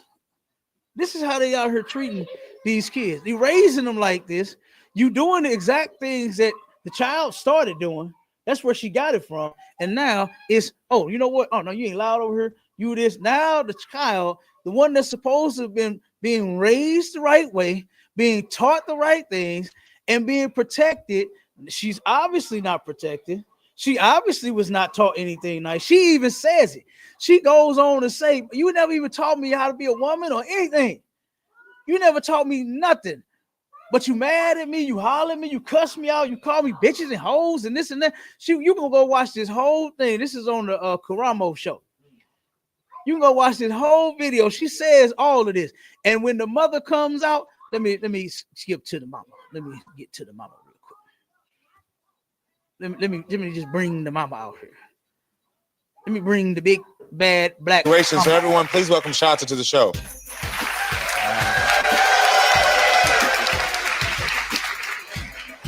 Hey, Karamo. Hi, nice to meet you. So I got to ask you, how do you feel about everything that was just said? So, Samaria, what we're not going to do is sit here for the Karamo show and tell lies so that we can get the proper help for you. And first off, I don't think she lied about nothing. She already, the teenager, the 18-year-old daughter took responsibility for the shit that she did. Matter of fact, when you go and watch these videos, damn near all of them admit. The first one admitted, yes, I do this. I come in late. I sneak out. I drink. I do this. I smoke. She admitted everything wrong she do. He even asked her, "You got a foul mouth when it comes to your mom you talk about?" She said, yes. She didn't deny anything. But immediately, all of these mothers come out and they're just like, "Oh, no, what we're not going to do is lie." Yeah, all of them come out there the same doggone way. Why? Because they just lack accountability. You understand? Thing is, you very disrespectful. Yes. She even admitted to being disrespectful. She said, yes, she's going right behind us. Yes, I am. I am. You don't know how to talk to me as a child. I'm your mother. You're not my mother. Now listen, watch this. You're at the age of 18 that makes you part ways grown. Not all the way grown. As long as you in my house, there are rules to follow. I barely in been in my the house. As long as you're in my house, I barely be in there the are house. rules in my house. You don't let me in the house.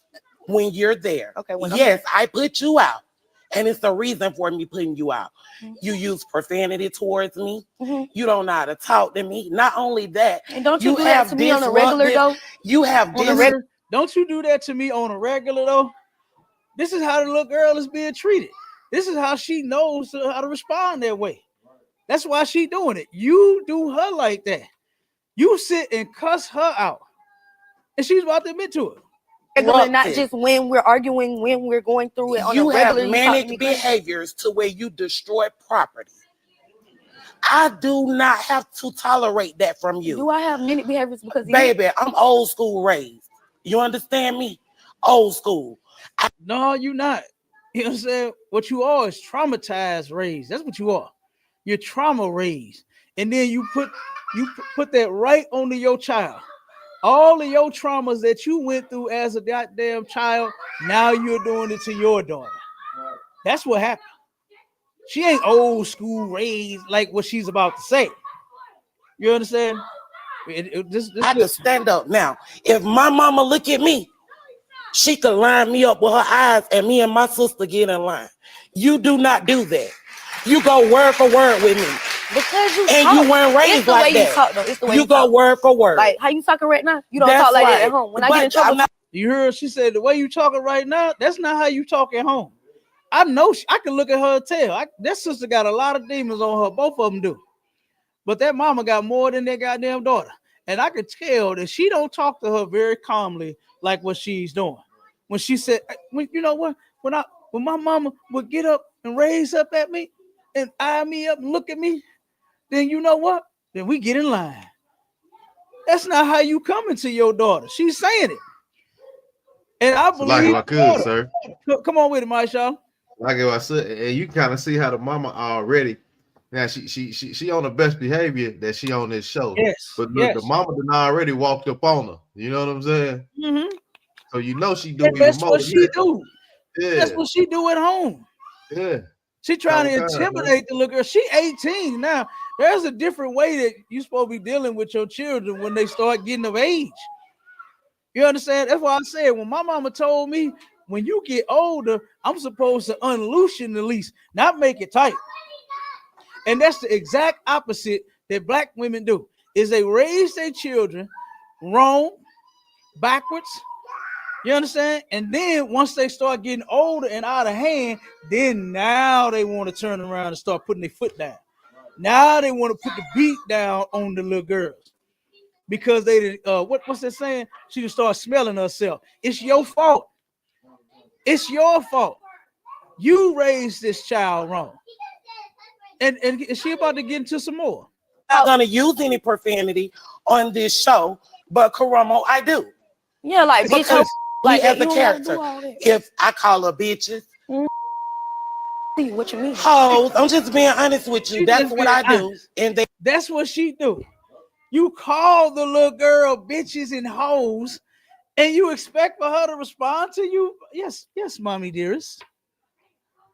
Yes, mommy dearest. No more wire hangers. You understand? I mean, like, what the fuck do you expect her to do when you calling her a bitch and a hoe? Knowing that your daughter is out there selling her young body. This is insane. Let me get to this other point real quick, and then we're gonna skip to the next one.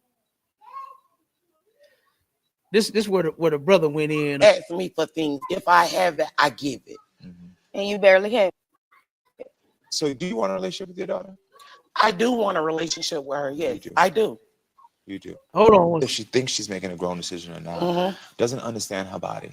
And correct. Understand. I think this is the part right here. Through what I'm going through. Do you think that you ever take the time really to understand what she's been through? I have took the time out to understand her and what she goes through. Listen to this. Yeah. But to be honest with you, that's some fairy tale stuff. That's some fairy tale stuff. The things that we know. This woman is crazy, y'all.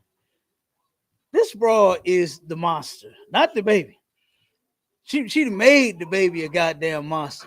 She said that this is some fairy tale stuff, when she had the video of her mother calling the police on her and set all of her belongings out on the curb. How's that fairy tale? How's that fairy tale to where you turn around outside? Keep them out there for me, please, because they're running by this camera. The little ones might just stand guard. You can sit in here. I need you on Shamar, okay? No, we don't keep our women on Shamar, but I need you on Shamar, okay? Because they might knock that camera over. Okay, look, y'all, you couldn't see this one, my shot. This one was tiny. She wasn't like her big cousin, tall. You understand? She tiny. Ran in here to her daddy. You hear me?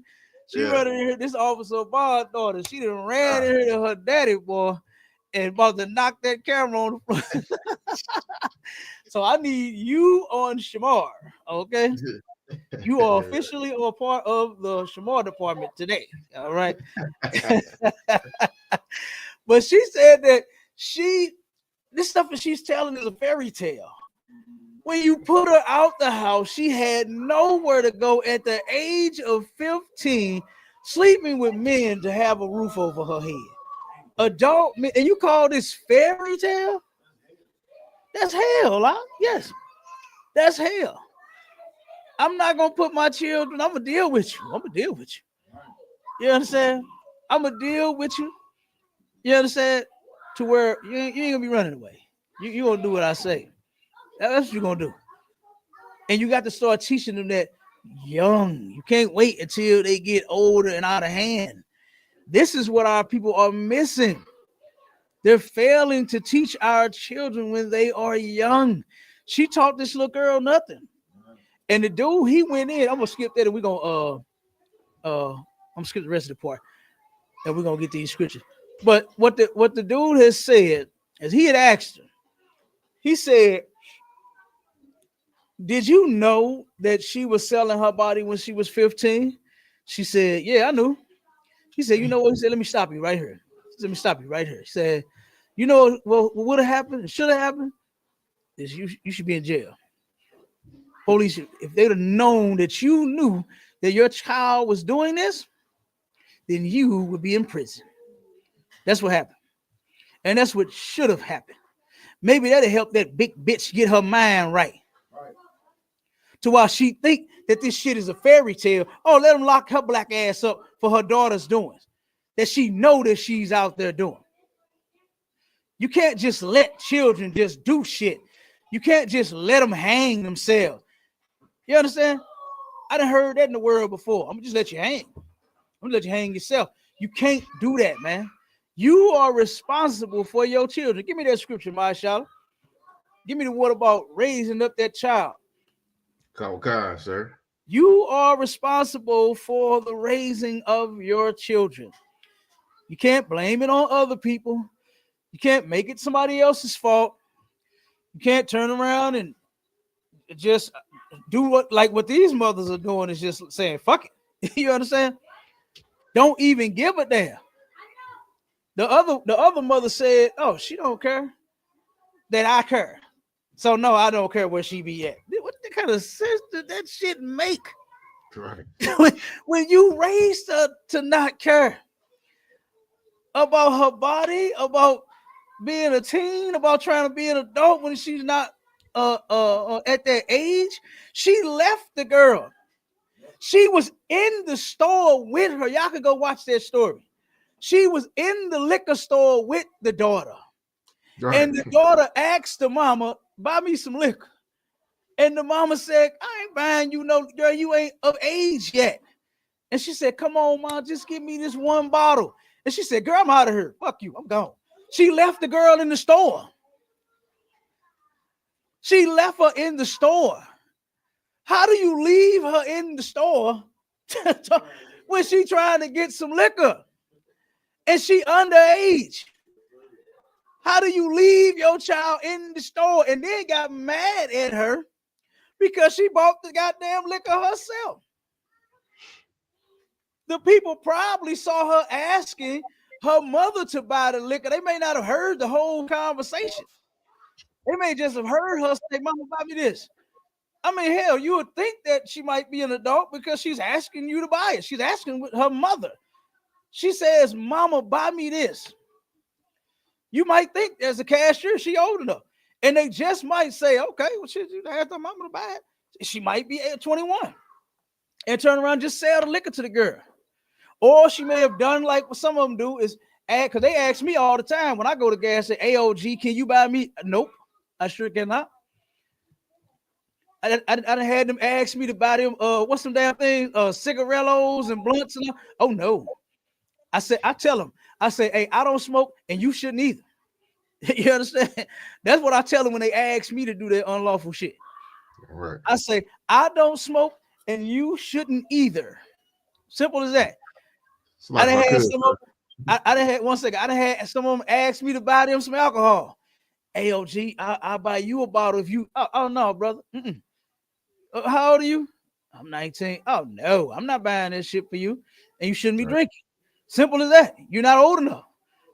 You understand? But she left her daughter in the store, then started arguing with her when she found out she bought a bottle, and then tried to leave her in the goddamn city where they was at by herself. Like, that's insane. Go ahead, Marshawn. Now I want to talk about could, sir. Now I'm looking at the sisters in the chat. We got 3 sisters that's bringing out some very, very heavy points right here. Come on with I got sister Shapala Rawaka. She said, how is calling your children out of their name helpful in the situation, to the situation? And then we got sister Zara. She said, this mother has a lot of demons in her, more than her daughter. She's playing victim. Her daughter isn't lying. You know absolutely. What I'm saying? Yeah, no, that little sister wasn't like. I don't think none of them lied. Yeah, out of the 2 videos that we saw so far, I don't believe neither one of them is lying, because they came straight out and was admitting every single thing that they did wrong. Right. They admitted it. The daughter, the other one, the first one said, yeah, I be drinking and smoking, but hey, you was a teen once. That's how she saw it. She said, yeah, I do. She said, yeah, I get disrespectful. Yeah, she said, yes, I do. All of them was able to do it, but the mothers was like, no, see, what we're not going to do. What we're not going to do about it, let's just sit here and lie. Right. And then the mother turned around and admitted, oh, yeah, I call her bitches and hoes. So what? Yeah, I do. I call her all kind of shit. She even said some words about her that they bleeped out. They bleeped the shit out. And then you saying that she's lying because you don't do these things when you admitted to doing it. I don't understand the logic. Can you help me out, Marsha? Go ahead, brother, with the next. I know you're on the next comment. Go ahead. Yeah, Kawakan. So yeah, that's crazy, right there. That's wild. It says Sister Naya said, these so-called moms now be in competition with their daughters. Yeah, they have hatred and jealousy towards them. Sometimes that's the underlying issue. Then she also added, absolutely. I agree with that, sis. A lot of them, sis, they do. They get when those little girls of theirs start budding, and y'all know what budding means as far as a flower, so it's a blossom. You understand? Most of those mothers, they do get jealous of them daughters. You understand? When that's just the cycle of life. Right. Mama, you getting old now. You understand? You getting old. The daughter is supposed to come in and take over. You understand? She's supposed to be just as beautiful as her mother used to be. You understand? She's going to take not take your place like, you know, your man and all that. Nothing sick. You understand? Nothing sick. She's just the next up in the generation to be just as beautiful as you were when you were young and coming up. And then when you're of age and some man is available for you and you're available for him, then you're supposed to make his world everything. He's supposed to turn around and make your world everything. That's the cycle of life. The child takes the place. I can't wait till my sons get to bring all the damn groceries in the house. Shit, I ain't got to do it. Yes, I want them niggas to be strong. Look at here. I'm like, oh, boy, you got the muscles. Go get all them bags out the truck. Your mom Go get from the store. Go get all 40 of them bags. Show me the muscle. Yeah. You know what I'm saying? Cut that grass, son. You know what I'm saying? Take that trash out. Show me how strong you is. Hercules. You understand? That's what I want to see. I'm not frightened by my children coming up being greater than me. That's what I want them to be. You understand? I want them to be greater than me. That's why I'm teaching them what Commander Junior Yohanna taught me, which is how to serve the Lord and how to keep God's laws, statutes, and commandments. You understand? But you right, sis. Those mothers, they have a hard time with seeing that through. Those little girls start looking, you know, mama gained a couple of pounds and shit. And those little girls come through looking just as good and young as mama used to look. And you looking at them old pictures, talking about how your daughter looked just like you when she was that age, when you was 19 and 20 and all that. And then you start hating it for some odd reason. You start hating it. Well, guess what? Our sisters are beautiful. The Lord made y'all to be that way. Can't you see them? Look at these brothers' wives. Look at these brothers' wives, man. They got some beautiful wives. Yeah, I'm right, Right? Cap. Beautiful little princesses that's going to eventually become an adult. And guess what? She's going to be somebody's beautiful wife too. Nothing to get jealous about. That's just how it is. Go ahead, Marshala. Now, what I was gonna say, Cap, it was heavy that you brought that out because, like you say, like our young warriors, they growing up. We want to say, hey, look, I see my son and then my warrior there. He been there lifting weights, doing push-ups. You know what I'm saying? Look, I just doing look, 1 second, warrior. I just seen him at camp looking strong out there. You understand? Yeah, hey, tell him, Unc, see him pushing that iron. You hear me? I Yeah. can tell you pushing that iron. Look, Yeah, he want to be strong out there, solid and on swole. Damn right. Yeah. Tell him get it. Yeah, damn right, sir. He want to be strong. You know what I'm saying? And just like he get out the shower, I'm like, hey, put this cologne on, put this on. You want to smell good? Like we want to pass that on to our kids. You know what I'm saying? Because we know you getting taller. You know you getting handsome. You know what I'm saying? Your features start to come all out and stuff like that. So we as men, we definitely want to pass that torch on to our kids. Like whatever knowledge that we have, we want to pass it on. And it's crazy that the women see that. That the women see that and they don't do that. So the last comment is they don't want them to be a better person than they were. Shaking my head. I know that's why this is why it's very emotional for me. You know what I'm saying? So yeah, I understand, sister. You know, I understand. Listen, that hit me in a spot. You understand? To hear these stories and to see, you know, that these and they not lying, man. That's the thing that nobody wants to believe these children when they say that they going through certain things, because a lot of these parents don't protect them the way that they should. You can tell. Listen to the mama.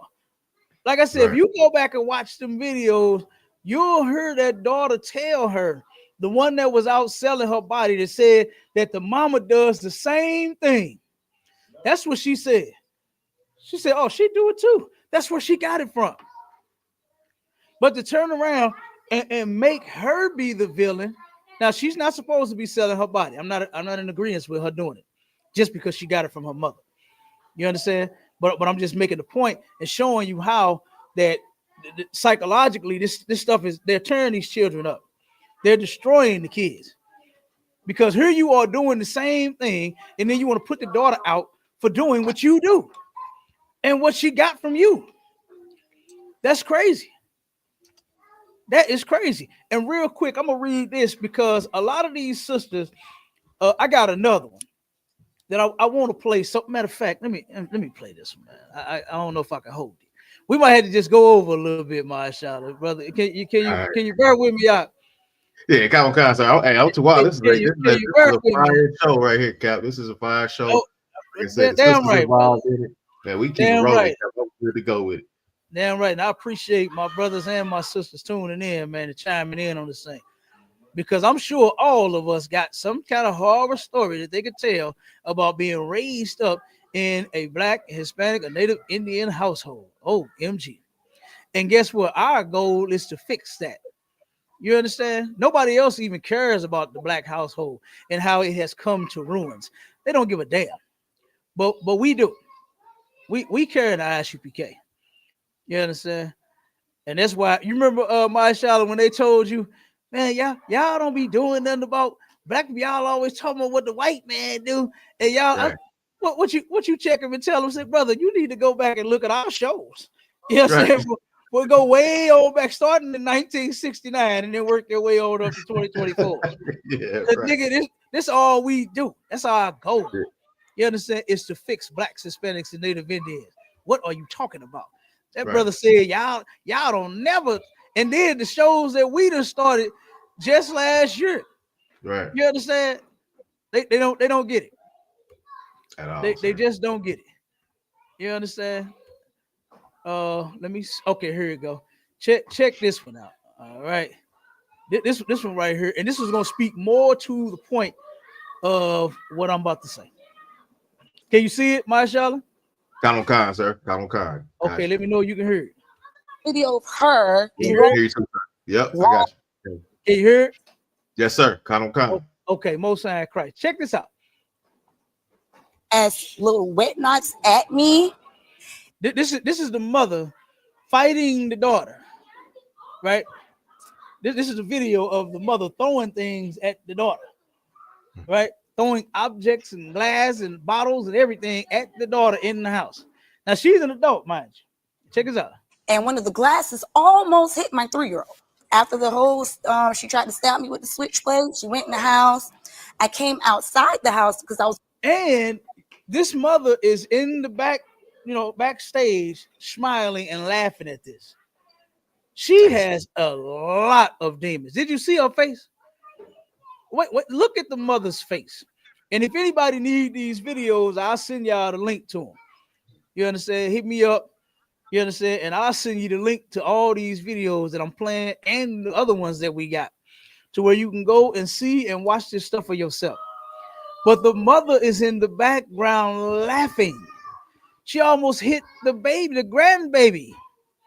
She almost hit the grandbaby. And she's in the background laughing at this, throwing bottles at the daughter, tried to stab her and almost hit her granddaughter. This is crazy. On the phone with my husband time, and she came from on the side of the house. So I'm thinking she's gonna get in her car and leave. I go down the steps because I'm still on the phone, not paying her no mind. And she was like, yeah, you bleep. And she backed up the car and she proceeds to hit me. But my grandma, she jumps in front of me and grabs me. So she backs up again and she proceeds to come forward again. Is that her mother or yes. your father? So that's her mother that tried to grab you out yes. of being hit by her car. Yes. You hear this? I'm like, my mom, since I was 12, I done had problems with my mama. 12 years old. It's been constant chaos, constant fighting, constant bickering, the favoritism between me and my brother with her. I don't think I can fast forward this one. Just the two of you? Yeah, I don't think it will allow me to skip past this one. But I want to skip to the point so bad. We might have to just let this one play out a little bit. She's going to get to just listen to it, because the story is already horrible. At the age of 12, this is what she was dealing with out of this mother. Just me and my brother. And she favors your brother more, you say? Basically because she knows his daddy and she doesn't know mine. Oh. She calls me all types of names. She calls me a mutt. She told me that she wished she never had me. My mama. Damn, calling your daughter a mutt. Like, what's wrong with this? Oh, Bob, what is wrong with this sister, man? This is your daughter. You had her. You calling her a mutt. This is at the age of 12. That's when it started. That's when all the nonsense started. She don't know who her father is. She's calling the damn baby at the age of 12 a mutt. And then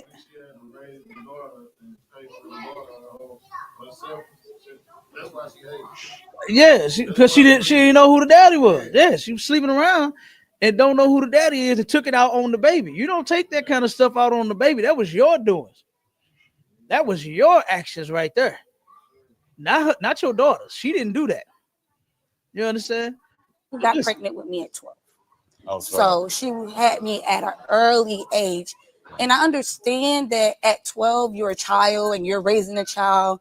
You know. So it's clear that the mother was traumatized at the age of 12. She was molested when she was 12 years old. And she ended up giving birth to her daughter. And I mean, yeah, trauma on top of trauma. Being damaged and hurt as a child.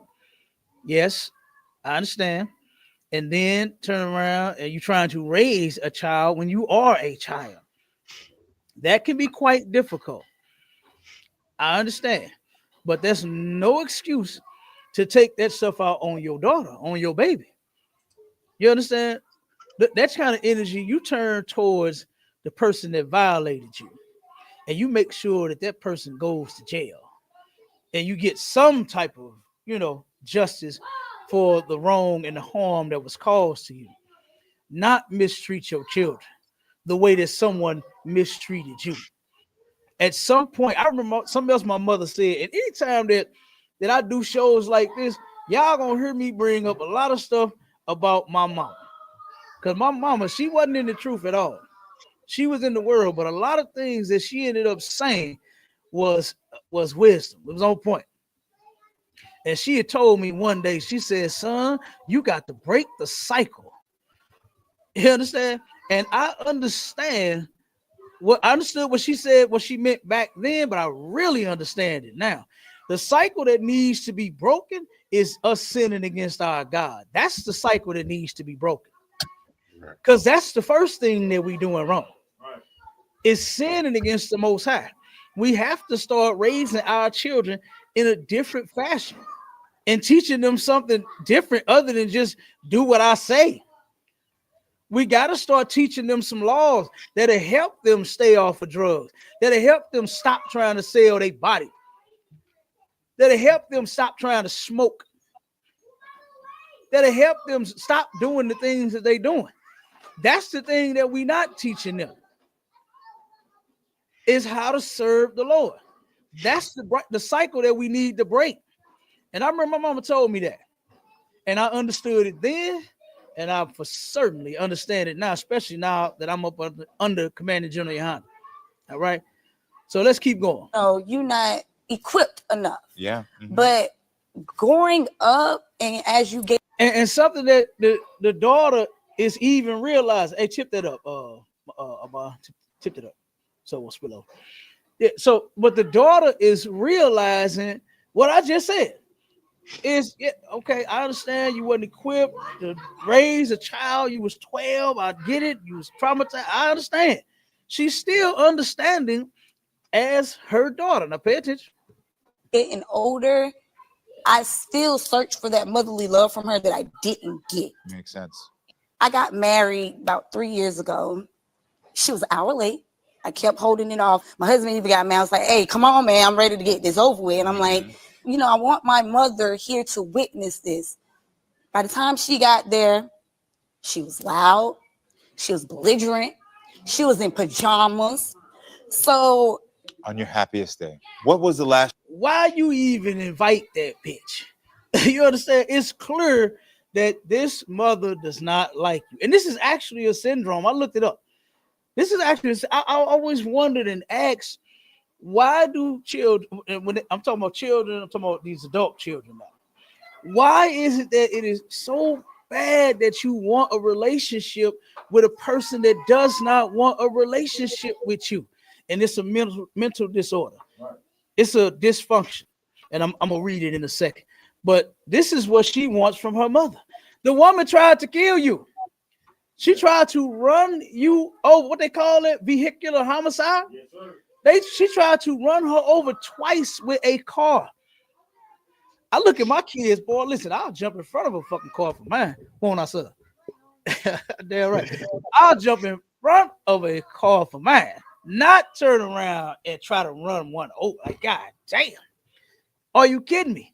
This woman tried to hit her. She threw glasses and bottles at her while she was in the house. The sister recorded it. You can see all of the glass and all of the broken shit that she was throwing at the daughter. Then she tried to stab her. She almost hit her and the granddaughter with the bottles she was throwing.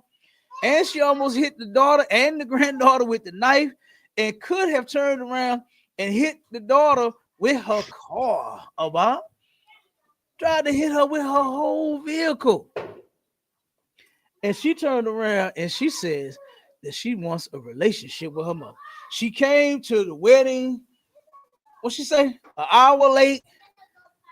She turned around and what else did she say? Shit, so much. She was loud. She had on pajamas. Come on, you clearly didn't want to go. Why would you even invite this woman, knowing that she don't like you? And that's just the thing that our people gonna have to realize.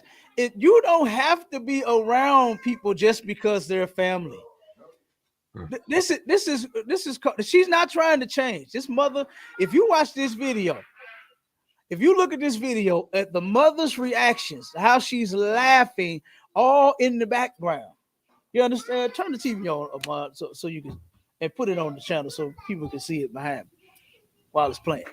If you see this sister and her actions, she is not trying to change. She's not trying to have a relationship with her daughter.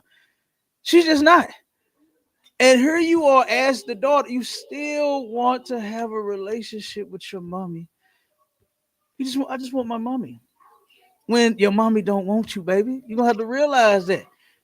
You have to lean towards your husband for the things that you need, that your mother didn't give you. You're going to have to get teaching and hugging and kissing from your husband and just deal with that because your mother doesn't want to give it to you. I can't wait till the mother come out there. You understand? But go ahead, Marshala. Salaki, sir, we had a brother requesting a scripture to be read, and also we have Sister Naya Kai on stage as well, sir. Oh, we got the hey, shalom, sis. Y'all was small. What's going on? I'm Tawab, sir. Yeah, right. Q, we'll read the scripture in a minute. We got you. We get to it. Let us get this out, and then we'll read your scripture. All right. Matter of fact, no, just read it now, Marshala. Read the scripture for the brother now. Come on, sir. It's the book of Deuteronomy, 28, and what was it? 56, Salakia. Come on with it. In the book of Deuteronomy, chapter 28 and verse 56, it says, "The tender and delicate woman among you, which would not adventure to set the sole of her foot upon the ground."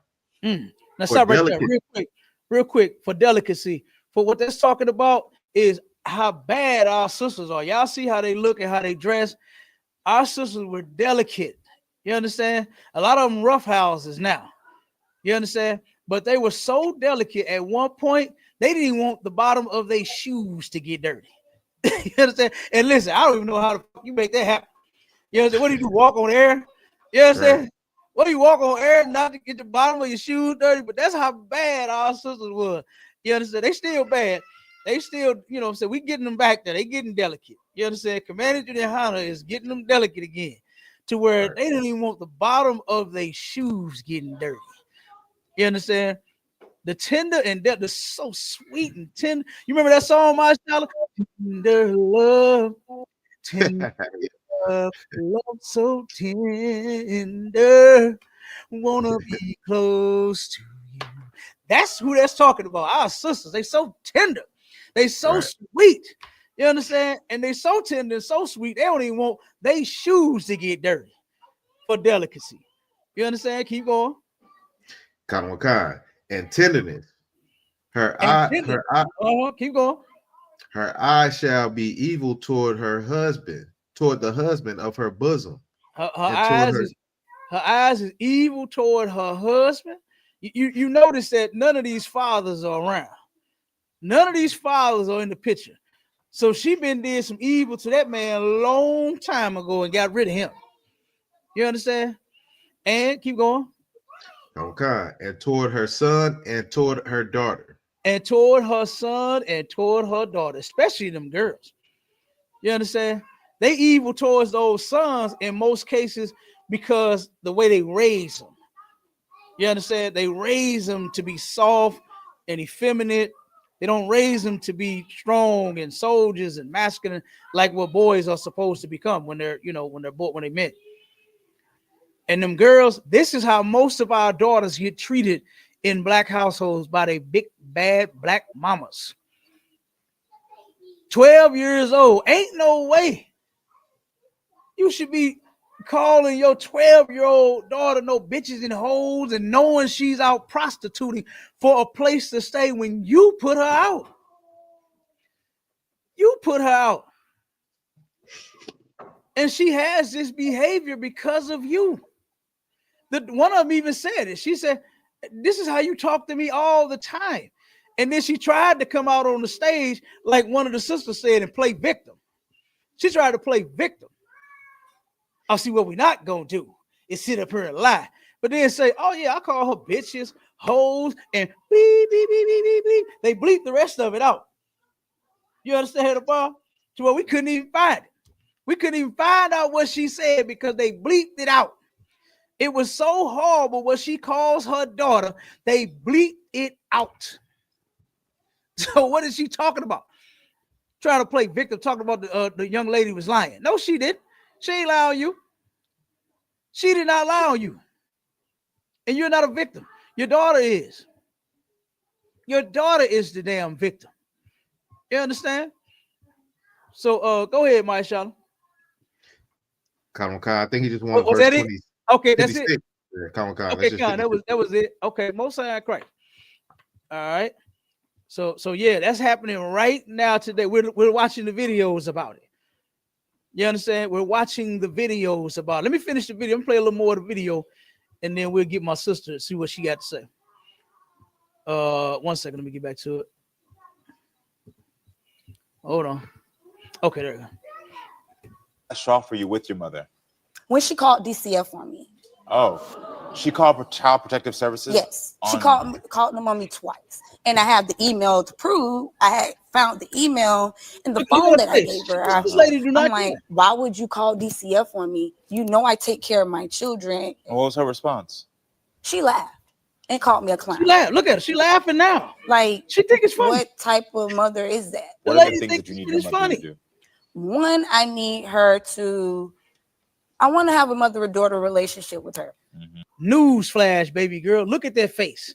Look at the face the mother just made. Really? Really? She don't want to have a relationship with her daughter. She called DCFS on her and lied. And laughed in the girl's face about it. And you still want to have a relationship with this woman? You can't. Can't you see that you can't have a relationship with this woman that gave birth to you? She don't want one. Look at her face. Like, go out, spend time together, look talk. She said, I don't. Not argue, like, but talk. You only have 3 grandchildren. She don't want none of that. And those are all my kids. She don't want to go out with you. I want you She don't want to talk to you. Didn't you see her, Bob? She said, no. I don't. She don't want no relationship with this girl. And this daughter is just so desperately wanting a relationship with her mother. Oh, poor baby. To actually partake in their lives, not just, oh, well, I'm getting them this weekend. And then when the weekend comes, well, I got something to do.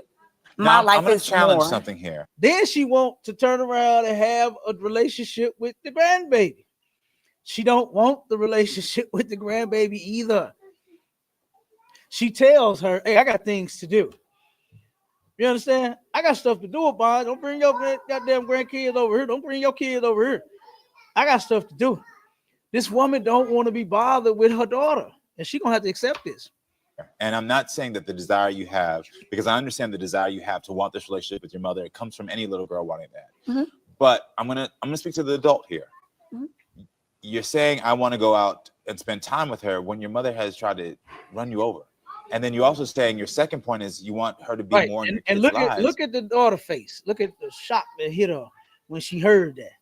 You understand? You want a relationship and go somewhere with somebody that tried to run you over with a car, that tried to stab you with a knife, that threw bottles and glasses at you and almost hit your baby, and called DCFS on you and lied on you. This is insane. That she still wants this relationship. Watch it. Watch it. When she actually tried to get your kids taken away. And I don't know her side of the story, so this is no judgment on her, but I'm looking at the facts of what you're saying to me. So why are those the two things you want when she's tried to hurt you and try to hurt your family? Because she's still my mom. Still my mom. I got to stop it right there. That's it right there. Before I bring the mother up, look, I'm acting like I'm the host of the show. Before I bring out her mother, let me say this. You understand? Let me read this damn syndrome, man. This is crazy. Because I knew I was going to find something on this. I knew I wasn't crazy, right? And this is what this is called. This is called adult child syndrome. You can go and look this up. This is real. This is a real thing. All right. It says this. Adult child syndrome affects many individuals who grew up in dysfunctional families, Understanding this condition is vital for recognizing its impact and seeking appropriate help. By addressing ACS, individuals can break free from unhealthy patterns and faster personal growth. You could turn around and become a much better person than your motherfucking mama if you get you some help. If that sister would snap out of it, see, that's still my mama. That right there affects a lot of our children. And I hate to hear that shit. I'm telling you, I grew up hearing horrible stories about people that, you know, went through things like this with their mothers. And it's still my mama. That's still not Bond. Answer me something real quick. When it comes to their fathers, do they hang in there or do they give up on their daddy like instantly? Nice loud word. They give up on the father. They don't give a damn about their daddy. I done heard so many Negro nigga, fuck my daddy, nigga, my motherfucking mama, my motherfucking daddy, nigga, my mama, and my motherfucking daddy, nigga. I'm like, what? How's your mama, your daddy? You understand? How's your mama, your daddy? They would give up on their father in an instant, boy. But when it come to that mama,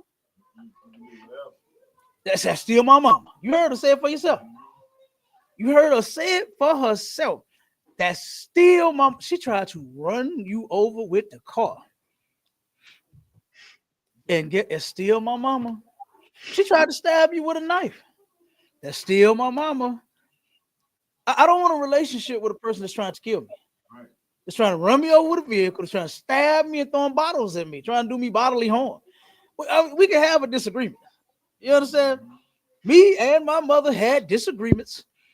And she used to say it all the time. My mom, I ain't gonna lie. My mom used to say, boy, I get up, I still whoop your ass. Oh, lady, if you think I'm gonna let you whoop me, like, stop it. And she would go and get belts and do all this silly shit. And look, I'm your mama. Say something else. I'll whoop you. I'm like, mama, you know you're not finna do that. My mother would do that. But she was just joking at a point. You understand? Because she knew I was not finna let her. I could take that belt from her old scrawny self. You understand? Her little bitty butt. I forgot how tall my mom was, 5 foot tall, whatever it is. I would take that belt from you, 5 foot tall, skinny little woman, and I'll whoop you with the goddamn belt. How you love that? Look, I could have took the belt from my mom. I'm a grown ass man. And my mother told me, I still whoop your ass. I still whoop you, boy. Don't play with me. I'm your mama. But she knew how far to go. She wasn't like some of these other mothers where she actually followed up with that and tried to put her hands on me. So we done had disagreements. I had disagreements with my father. You understand? We had arguments and disagreements, but damn, I wasn't trying to put my hands on him and he ain't put his hands on me. Right. It's a boundary. He know I'm an adult now. You understand? My mama knew that she knew I was a man. She knew not to put her hands on, but it didn't affect her from talking it. She said it, but she knew not to do it. You understand? And here it is. You still want this relationship with your mother, even after all of these horrible things that she has done. Now, here is the adult syndrome. Adult child syndrome is a psychological condition that manifests in adults who were raised in dysfunctional households. It is characterized by emotional struggles and behavior patterns that persist from childhood into adulthood. Okay, so that right there is the thing that's persistent. It's the behavior. It's the like what all of them are saying is they all have problems with their mother up until this day. It's not like it started at 12 and once I became an adult, it stopped. That's one thing. But it hasn't. The trauma, the drama, the bullshit, the arguments, the fights is still going on, even as these little girls have turned 18. One of them had said that yes, that's all they do is just sit and argue all the time. Like that's all that goes on in the house between them. That's what happens with adult child syndrome, to where these adult women are going through the same old thing that they was going through when they was kids out of their mama or their parents, right? So I'm gonna give some of the effects, all right, some of the symptoms, all right, some of the symptoms that these sisters go through. It mainly affect a lot of our sisters, right? The Bible says that they are the weaker vessel, right? And this damage that is caused to, it happens to them boys too. That damage happens to them sons also, right? But it more so affects those girls of ours, those daughters, our sisters, right? So I'm gonna read this and then I'm gonna let my sister talk. So this is the symptoms of it. It says fear of abandonment and difficulty trusting others, low self-esteem and perfectionism. Is where you gotta try to do everything right for somebody. Difficulty expressing emotions and setting boundaries, people pleasing and fear of conflict, isolation and avoidance of intimacy, and chronic guilt or shame and obsessive thinking. A lot of our sisters, they overthink, they always thinking too much. You understand? Instead of dealing with right now, they overthink a lot of things. A lot of our sisters are suffering from adult child syndrome. This is what they have. This is the problem that they have. When you are trying and wanting a relationship so bad with somebody who don't want you, when what she said, that's my mom, that's still my mom. That's still my mom. And even he don't even understand. Like, why are you trying to have a relationship with a woman that you want to actually go out to Applebee's with a woman that tried to run you over with a car? Like, you want to go to Cheesecake Factory with her? She might run her car up in the goddamn Cheesecake Factory. She might tell you she going to the bathroom, and seconds later, woo, she run the goddamn Chevy right through the window. Like this woman right here, I wouldn't trust being around this lady. She got some issues. And then it says these symptoms can lead to issues such as addiction, depression, anxiety, and challenges in forming healthy relationships. And it says, so if you have identity, if you identify with any of these symptoms, to seek professional help. You understand? And that help, you can get that help that you need in the ISUPK up under Commander Johnny Holland. You understand? You can get that help here. All right. So, Sister Naya Kyle, shalom, sis. Shalom, Lord in Christ, sir. Lord Christ, come on with it. So this whole like subject is it's touchy for me because the sister that was on the stage right now, like she was me, and so I had like my first child I had when I was 17, and my family used to say, especially the women in my family, oh, she ain't gonna be about nothing. She gonna be just like her mom and all this type of stuff. So, I proved them wrong. And they hate me for it. My grandmother has always been encouraging to me and always, oh, I'm so proud of you. I'm so this, I'm so that. Even when I had that child at an early age, my grandma said, she's called me Keita. Keita, you never stopped since you had Aaron. You never stopped. And, I had my own place when I was 18. I had a career when I was 20. I was just, doing what I was supposed to do. And, when I got married to my Adawan, I had these issues and would just talk to him all the time, crying all the time. Like, why don't my mom want this relationship with me? Like, why don't she want me? Why don't she want, I want to do mother-daughter things together, and she would never give me that. And I never understood why. And, it took for me in my 20s for my Adawan to say something that nobody has ever said to me. And that's that, your mom is jealous of you. And, it's just like all the things that she's ever done or whatever, it just like a light bulb clicked. I didn't want to accept it. And I don't want to tell you, I did not want to accept it. I kept telling him, no, that's not it. No, that's not it. Don't say that. I was just like, sister, that's still my mom. Don't say that.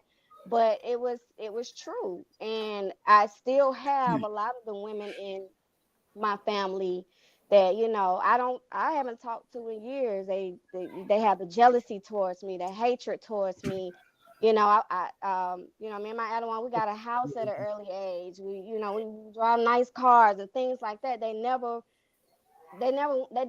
want me to, they didn't want to see that for me. They wanted me to be a nobody or nothing. And so I got talked about, you know, real bad. And I think I'm better than everybody. And, you know, my grandmother always encouraged me though. And she's always said, you know, keep your marriage together. She used to call my Adawan Charlie. You take care of Charlie. You keep them kids. You take so good care of them. You take good care of that household. You take good care of that husband. I'm so proud of you.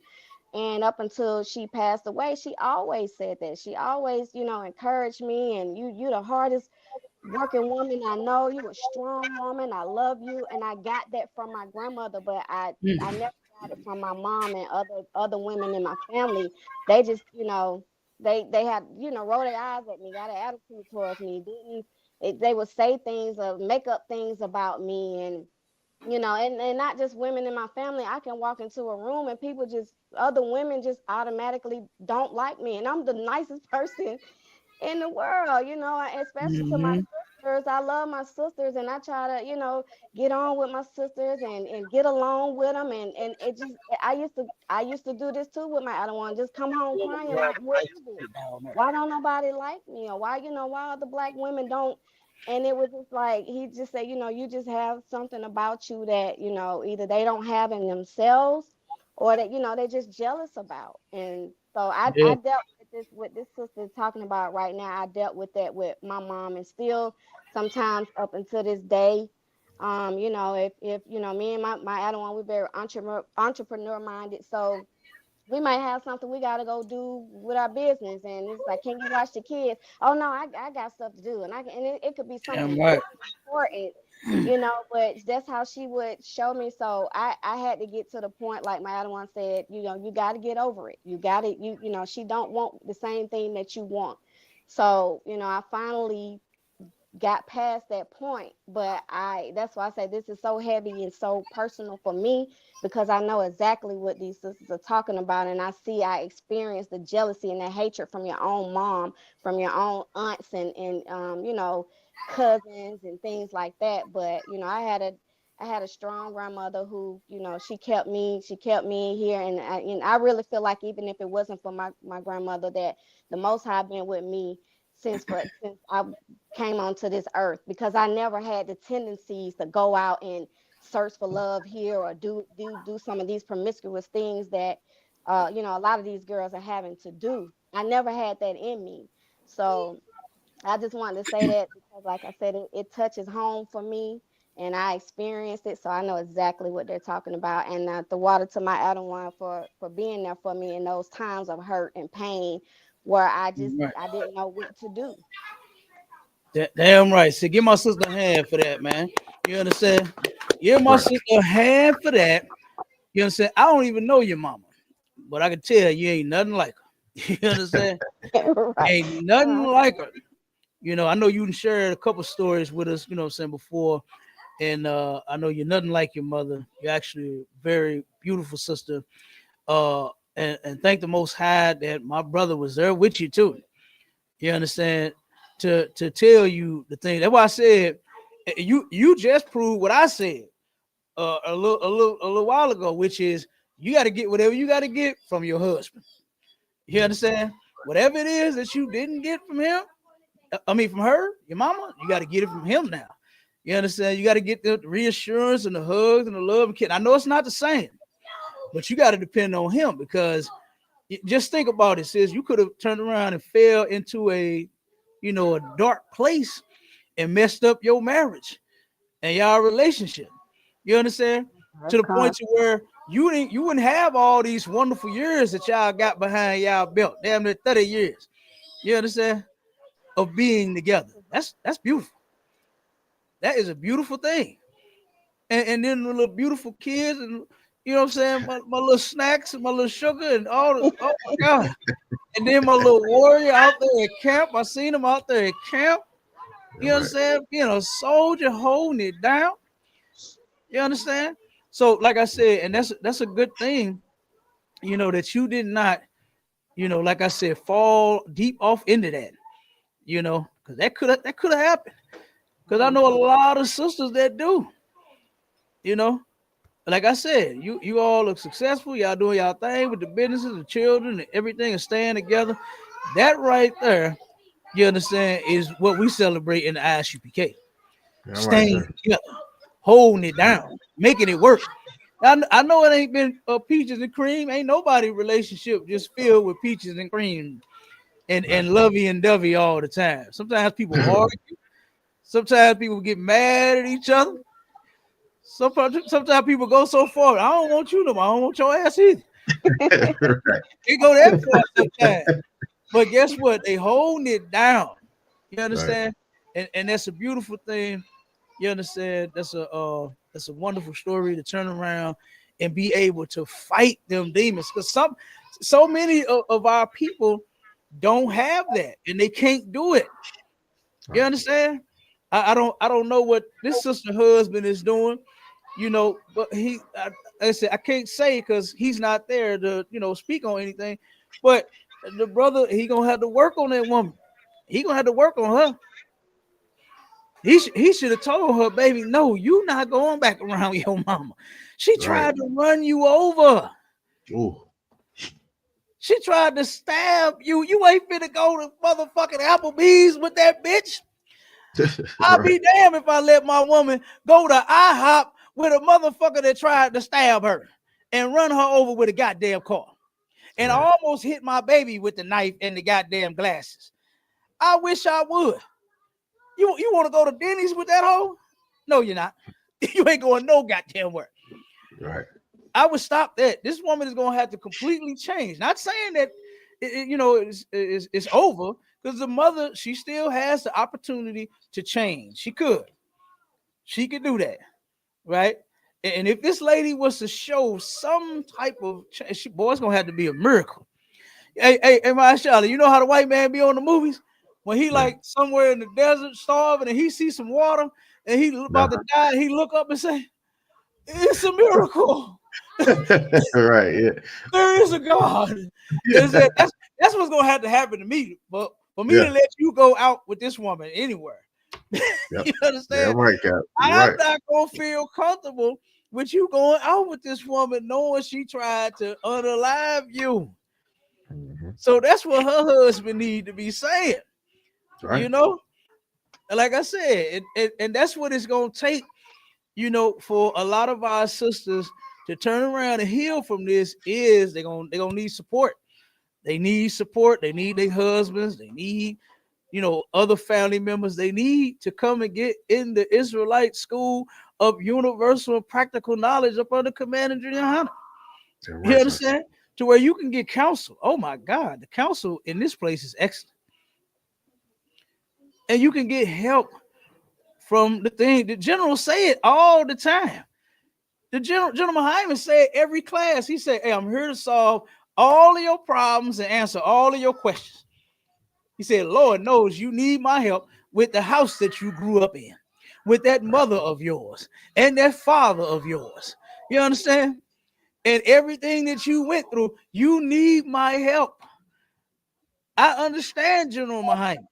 And guess what? I'm rocking with him. I'm supporting him. I'm right by his side. You understand? To assist and help fix my people. Same way he is about fixing this people. I'm the same way. Yeah, right. You understand? It's gonna take somebody got to have the goddamn balls to do it. The Christian church ain't doing it. They not trying to fix these sisters. They not worried about the children here. They defile children every goddamn Sunday, all week. They don't give a damn about none of that. You know, so somebody has to do it. So let me read a little more, then we can get up out of here. Of this adult child syndrome. All right, and it says dysfunctional family dynamics causing adult child syndrome. This is what happens from. This is where all of that stuff that one little sister was going through. You know, to where she was selling her body and sleeping in her boyfriend's car and busting out windows and doing all the other stuff that she do. The other one that's smoking the weed and drinking the alcohol and all of this, it comes from the household she was raised in. You know, that's the problem. Okay, so it says growing up in a dysfunctional environment where emotional support and healthy coping mechanisms were absent is a primary cause of ACS. Dysfunctional households often involve addiction, neglect, or abuse, leading to negative behavior patterns that persist into adulthood. They what did they say about my sister, that you gonna be this and you gonna be that, you ain't gonna be shit. What did Eddie Kane Sr. tell Eddie Kane Jr. on the 5 Heartbeats? You ain't gonna be shit, cause I ain't shit. Right. Oh, damn that shit. You understand? What we gonna do is we gonna raise our children differently so they can grow up and be the shit. Fuck all that. Right. Yeah, right. You understand? Yeah, To hell right. with that. That's what we gonna do. That's what we teaching them in here. You understand? You saw General Hyman passing out all that money for all of the excellence and the kids, the report cards and grades and good behavior. I started to say, Daddy, I got a good report card. I'm gonna give me some money. Yeah, Right. I'm gonna show him my report card, Bob. I got all A's. I was gonna get me some money. Okay. Yeah, right. But let me read the next one. It said, now this is impact or trauma and I'm sorry, impact or trauma and neglect on adult child syndrome.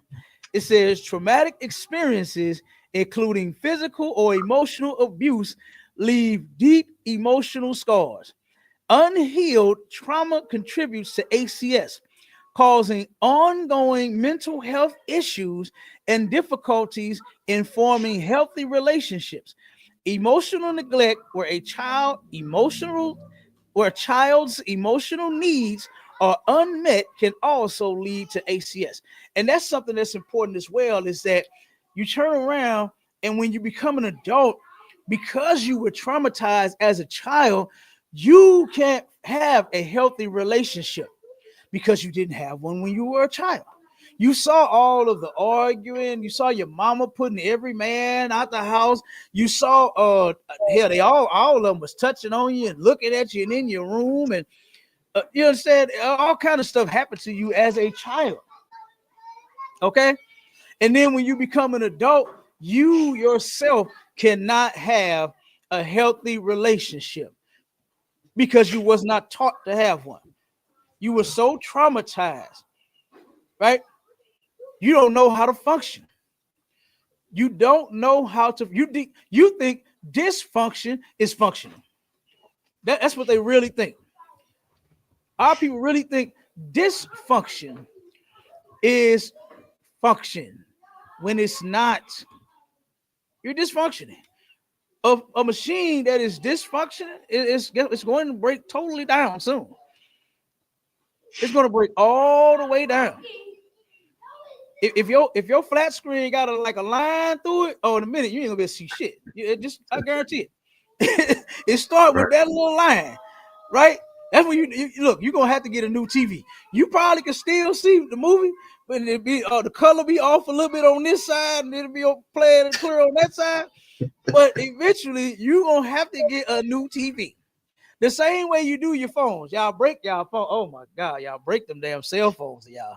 Y'all spend all of that money for the goddamn phone, and then you break the damn thing. It start with a little crack, and then it got a whole bunch of cracks, and then it got dips and gashes in it, and just all kind of shit. You can't see nothing on the phone. Like, how can you see on that phone? All I see is broken glass. Like, I don't see anything. I can't even see the words. What you on Facebook? I can't even see it. You know who the profile this is? You know what I'm saying? You know who the profile this is? You can read that comment. Oh my God. You know it's like it, sir. It's like my cousin, sir. Come on with it. That's a heavy point right there with that analogy that you just brought out, because they spend all that money on that phone, will crack it, but won't spend the extra $15, $20 to get that protection, to take that time and get something to protect that phone. You know what I'm saying? So it won't be all cracked and messed up, and you can have it for a long period of time. You know what I'm saying? By Come the on. time it's time to get another phone, you can I can go get me another phone. This phone is still in good condition. You know what I'm saying? Lord. Yes, Lord. Hallelujah. Amen. Hallelujah. Come on, brother. But yeah, it's like Can I that, get sir. the church to say You gotta amen, take care of brother? it. Hallelujah. You need, The you brother need is that taking me protection. back to Jesus. Okay. Jesus, take the phone. Okay. Take the wheel and the phone. Don't crash them both. We need both of them alive, Jesus. We need the car alive. We got to get to work tomorrow. And then we need the phone because I'm going to have to call my baby. All right. Take the phone, Jesus. Come on, bro. Yeah, right, Cap. Go ahead. Nah, damn right. It's just to take that little bit and get you some protection, man. And you can only find that in the ISUPK or the Commander General YAHANNA. Damn right. Damn right. And guess what? It don't cost for this protection. You understand? You come in here, you serve the Lord, and guess what? We'll protect you too. You understand? You come here and then don't marry one of these brothers in here. Oh boy. You understand? You really be protected then. Damn right. What my man say? It's my duty to please that booty. I mean, protect. I'm gonna take that booty. Yeah, it's my duty to protect that booty, girl. Bring it over here and show me what you're worth. You understand? Hey, but let me read a little more, then we're gonna get out of it. Let me see. Impact. Try. You know what? I think we're gonna drop it right there. Right? And we're gonna leave this for the next one. Okay, because my sister's already said we got to do part 2, and we are, sis. Right. We're gonna do another one, and we're gonna stay on it. Okay, we're gonna stay on it, and like I said, in hopes of fixing these households, man. The black household need help. We don't need the White House. The White House is fine. You ever seen that thing? It's big. You understand? It's nice and white. The rooms filled with art. You understand? Yeah. It's nothing wrong with the White House. But as you can see from these videos, it's something wrong with the Black House. God damn, it is something wrong with the Black House. All right. And then let me see. Oh man. This doggone thing here. Where is this video? Let me find this video. God damn it. Okay. It's not even up here. The other video that I wanted to play. Let me see. Because I got one.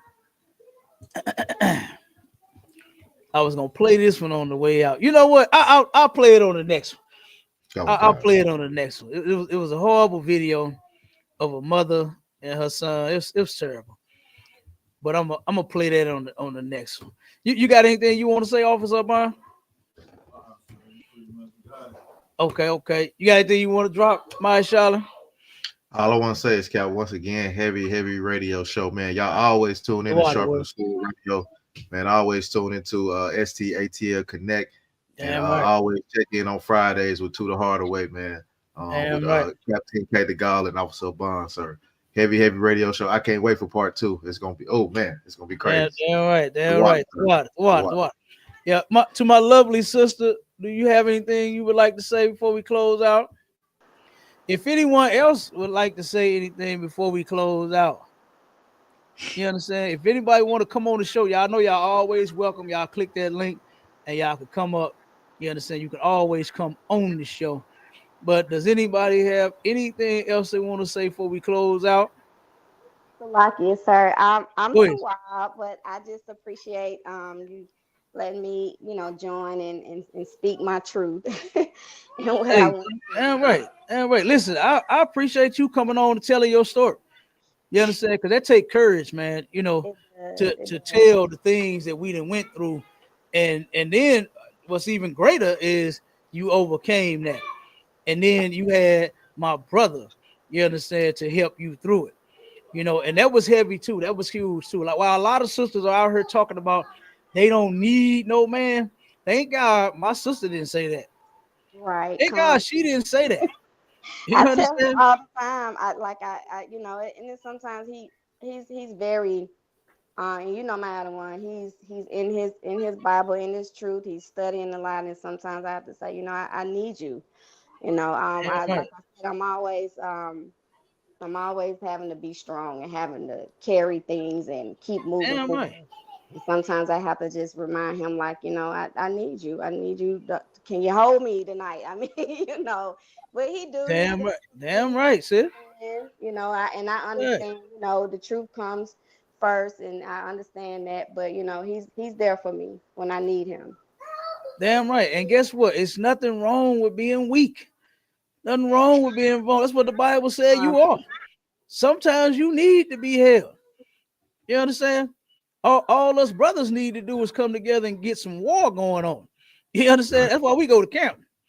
Right. That's all we need. We don't need no hugs and shit. You understand? But you do. You like that. And there's nothing wrong with it. Nothing wrong with our sisters being weak. You understand? That's what the Bible says you are. You are the weaker vessel. Sometimes up here, you can't handle it. Sometimes it can get just too much. You understand? It can be too much up there for a woman. And that's what that big old strong Negro is for. And look, and already he handling it. You understand? Yeah. He told baby, don't worry about it. Oh, I got you, baby. And like you said, you already cuddling up next to your teddy bear. You understand? Say, I need you to hold me tonight. Like I said, that's a good thing. That is an absolute good thing that you have not fallen, like I said, into that dark place to where a lot of our sisters go and say they don't need no man. And like I said, that's strength too. That shows that you are truly strong. You understand? To where you can say, you know what? I need my man. Matter of fact, baby, I need you tonight. Can you come and hold me? You understand? I was feeling some type of way. I was about to start crying, but I saw you. So please come and hold me. Ain't nothing wrong with it. That's excellent. That's excellent. Like I said, for you to even say that. So like I said, that's what we doing here in ISUPK is keep people together, man. Not none of that divorcing and fighting and killing and arguing and all of that. None of that stuff, man. We love each other in here. You understand? We love each other in here. And like I said, that's huge. That is huge that you two worked that out, brother. That's excellent that you were there for my sister, that you even knew what to do. You understand? To be there to help guide her through. And look at where she at now. She cold with it. You understand? The sister cold with it, brother. Yeah, damn right, sir. You understand? Cold with it. They hit me talking about some cap. I got that license. I got that that dealer's license. You understand? Like, come on. Like, she cold. You understand? The sister got several trades up under her belt. Y'all own businesses and things, man. Listen, okay, y'all doing y'all thing and keep doing it. The water, keep doing it. Most high in Christ. And right, keep holding her at night whenever she wants to be held. Okay. What's that dog? I like to be hugged. You know what I'm saying? What doll is that? Cap, you know, what is that? I like to be hugged. Which one was that? Who know that doll I'm talking about? Well, I like to be hugged. It's one of them damn things. I'm gonna look that doll up, sis. That's gonna be you. Cap, hey, you know, I take on one of them trips. You ain't got to pack no luggage. You know what I'm saying? It's time to go now. It's time to go now. They finna hit the road. You understand? They down, you know, down, and you know. Okay, I know what time that is, brother. Time to get off the show now. Hey, but look, we gone, Israel. Shalom, tune in to the next one. You heard the brother, he already said it. So get with it. You understand? ISUPK.com. Make sure y'all tuning in to us everywhere and getting them classes, pay them tithes, and support this truth. And with that, Shalom, Israel. Shalom, Israel. Shalom, Israel.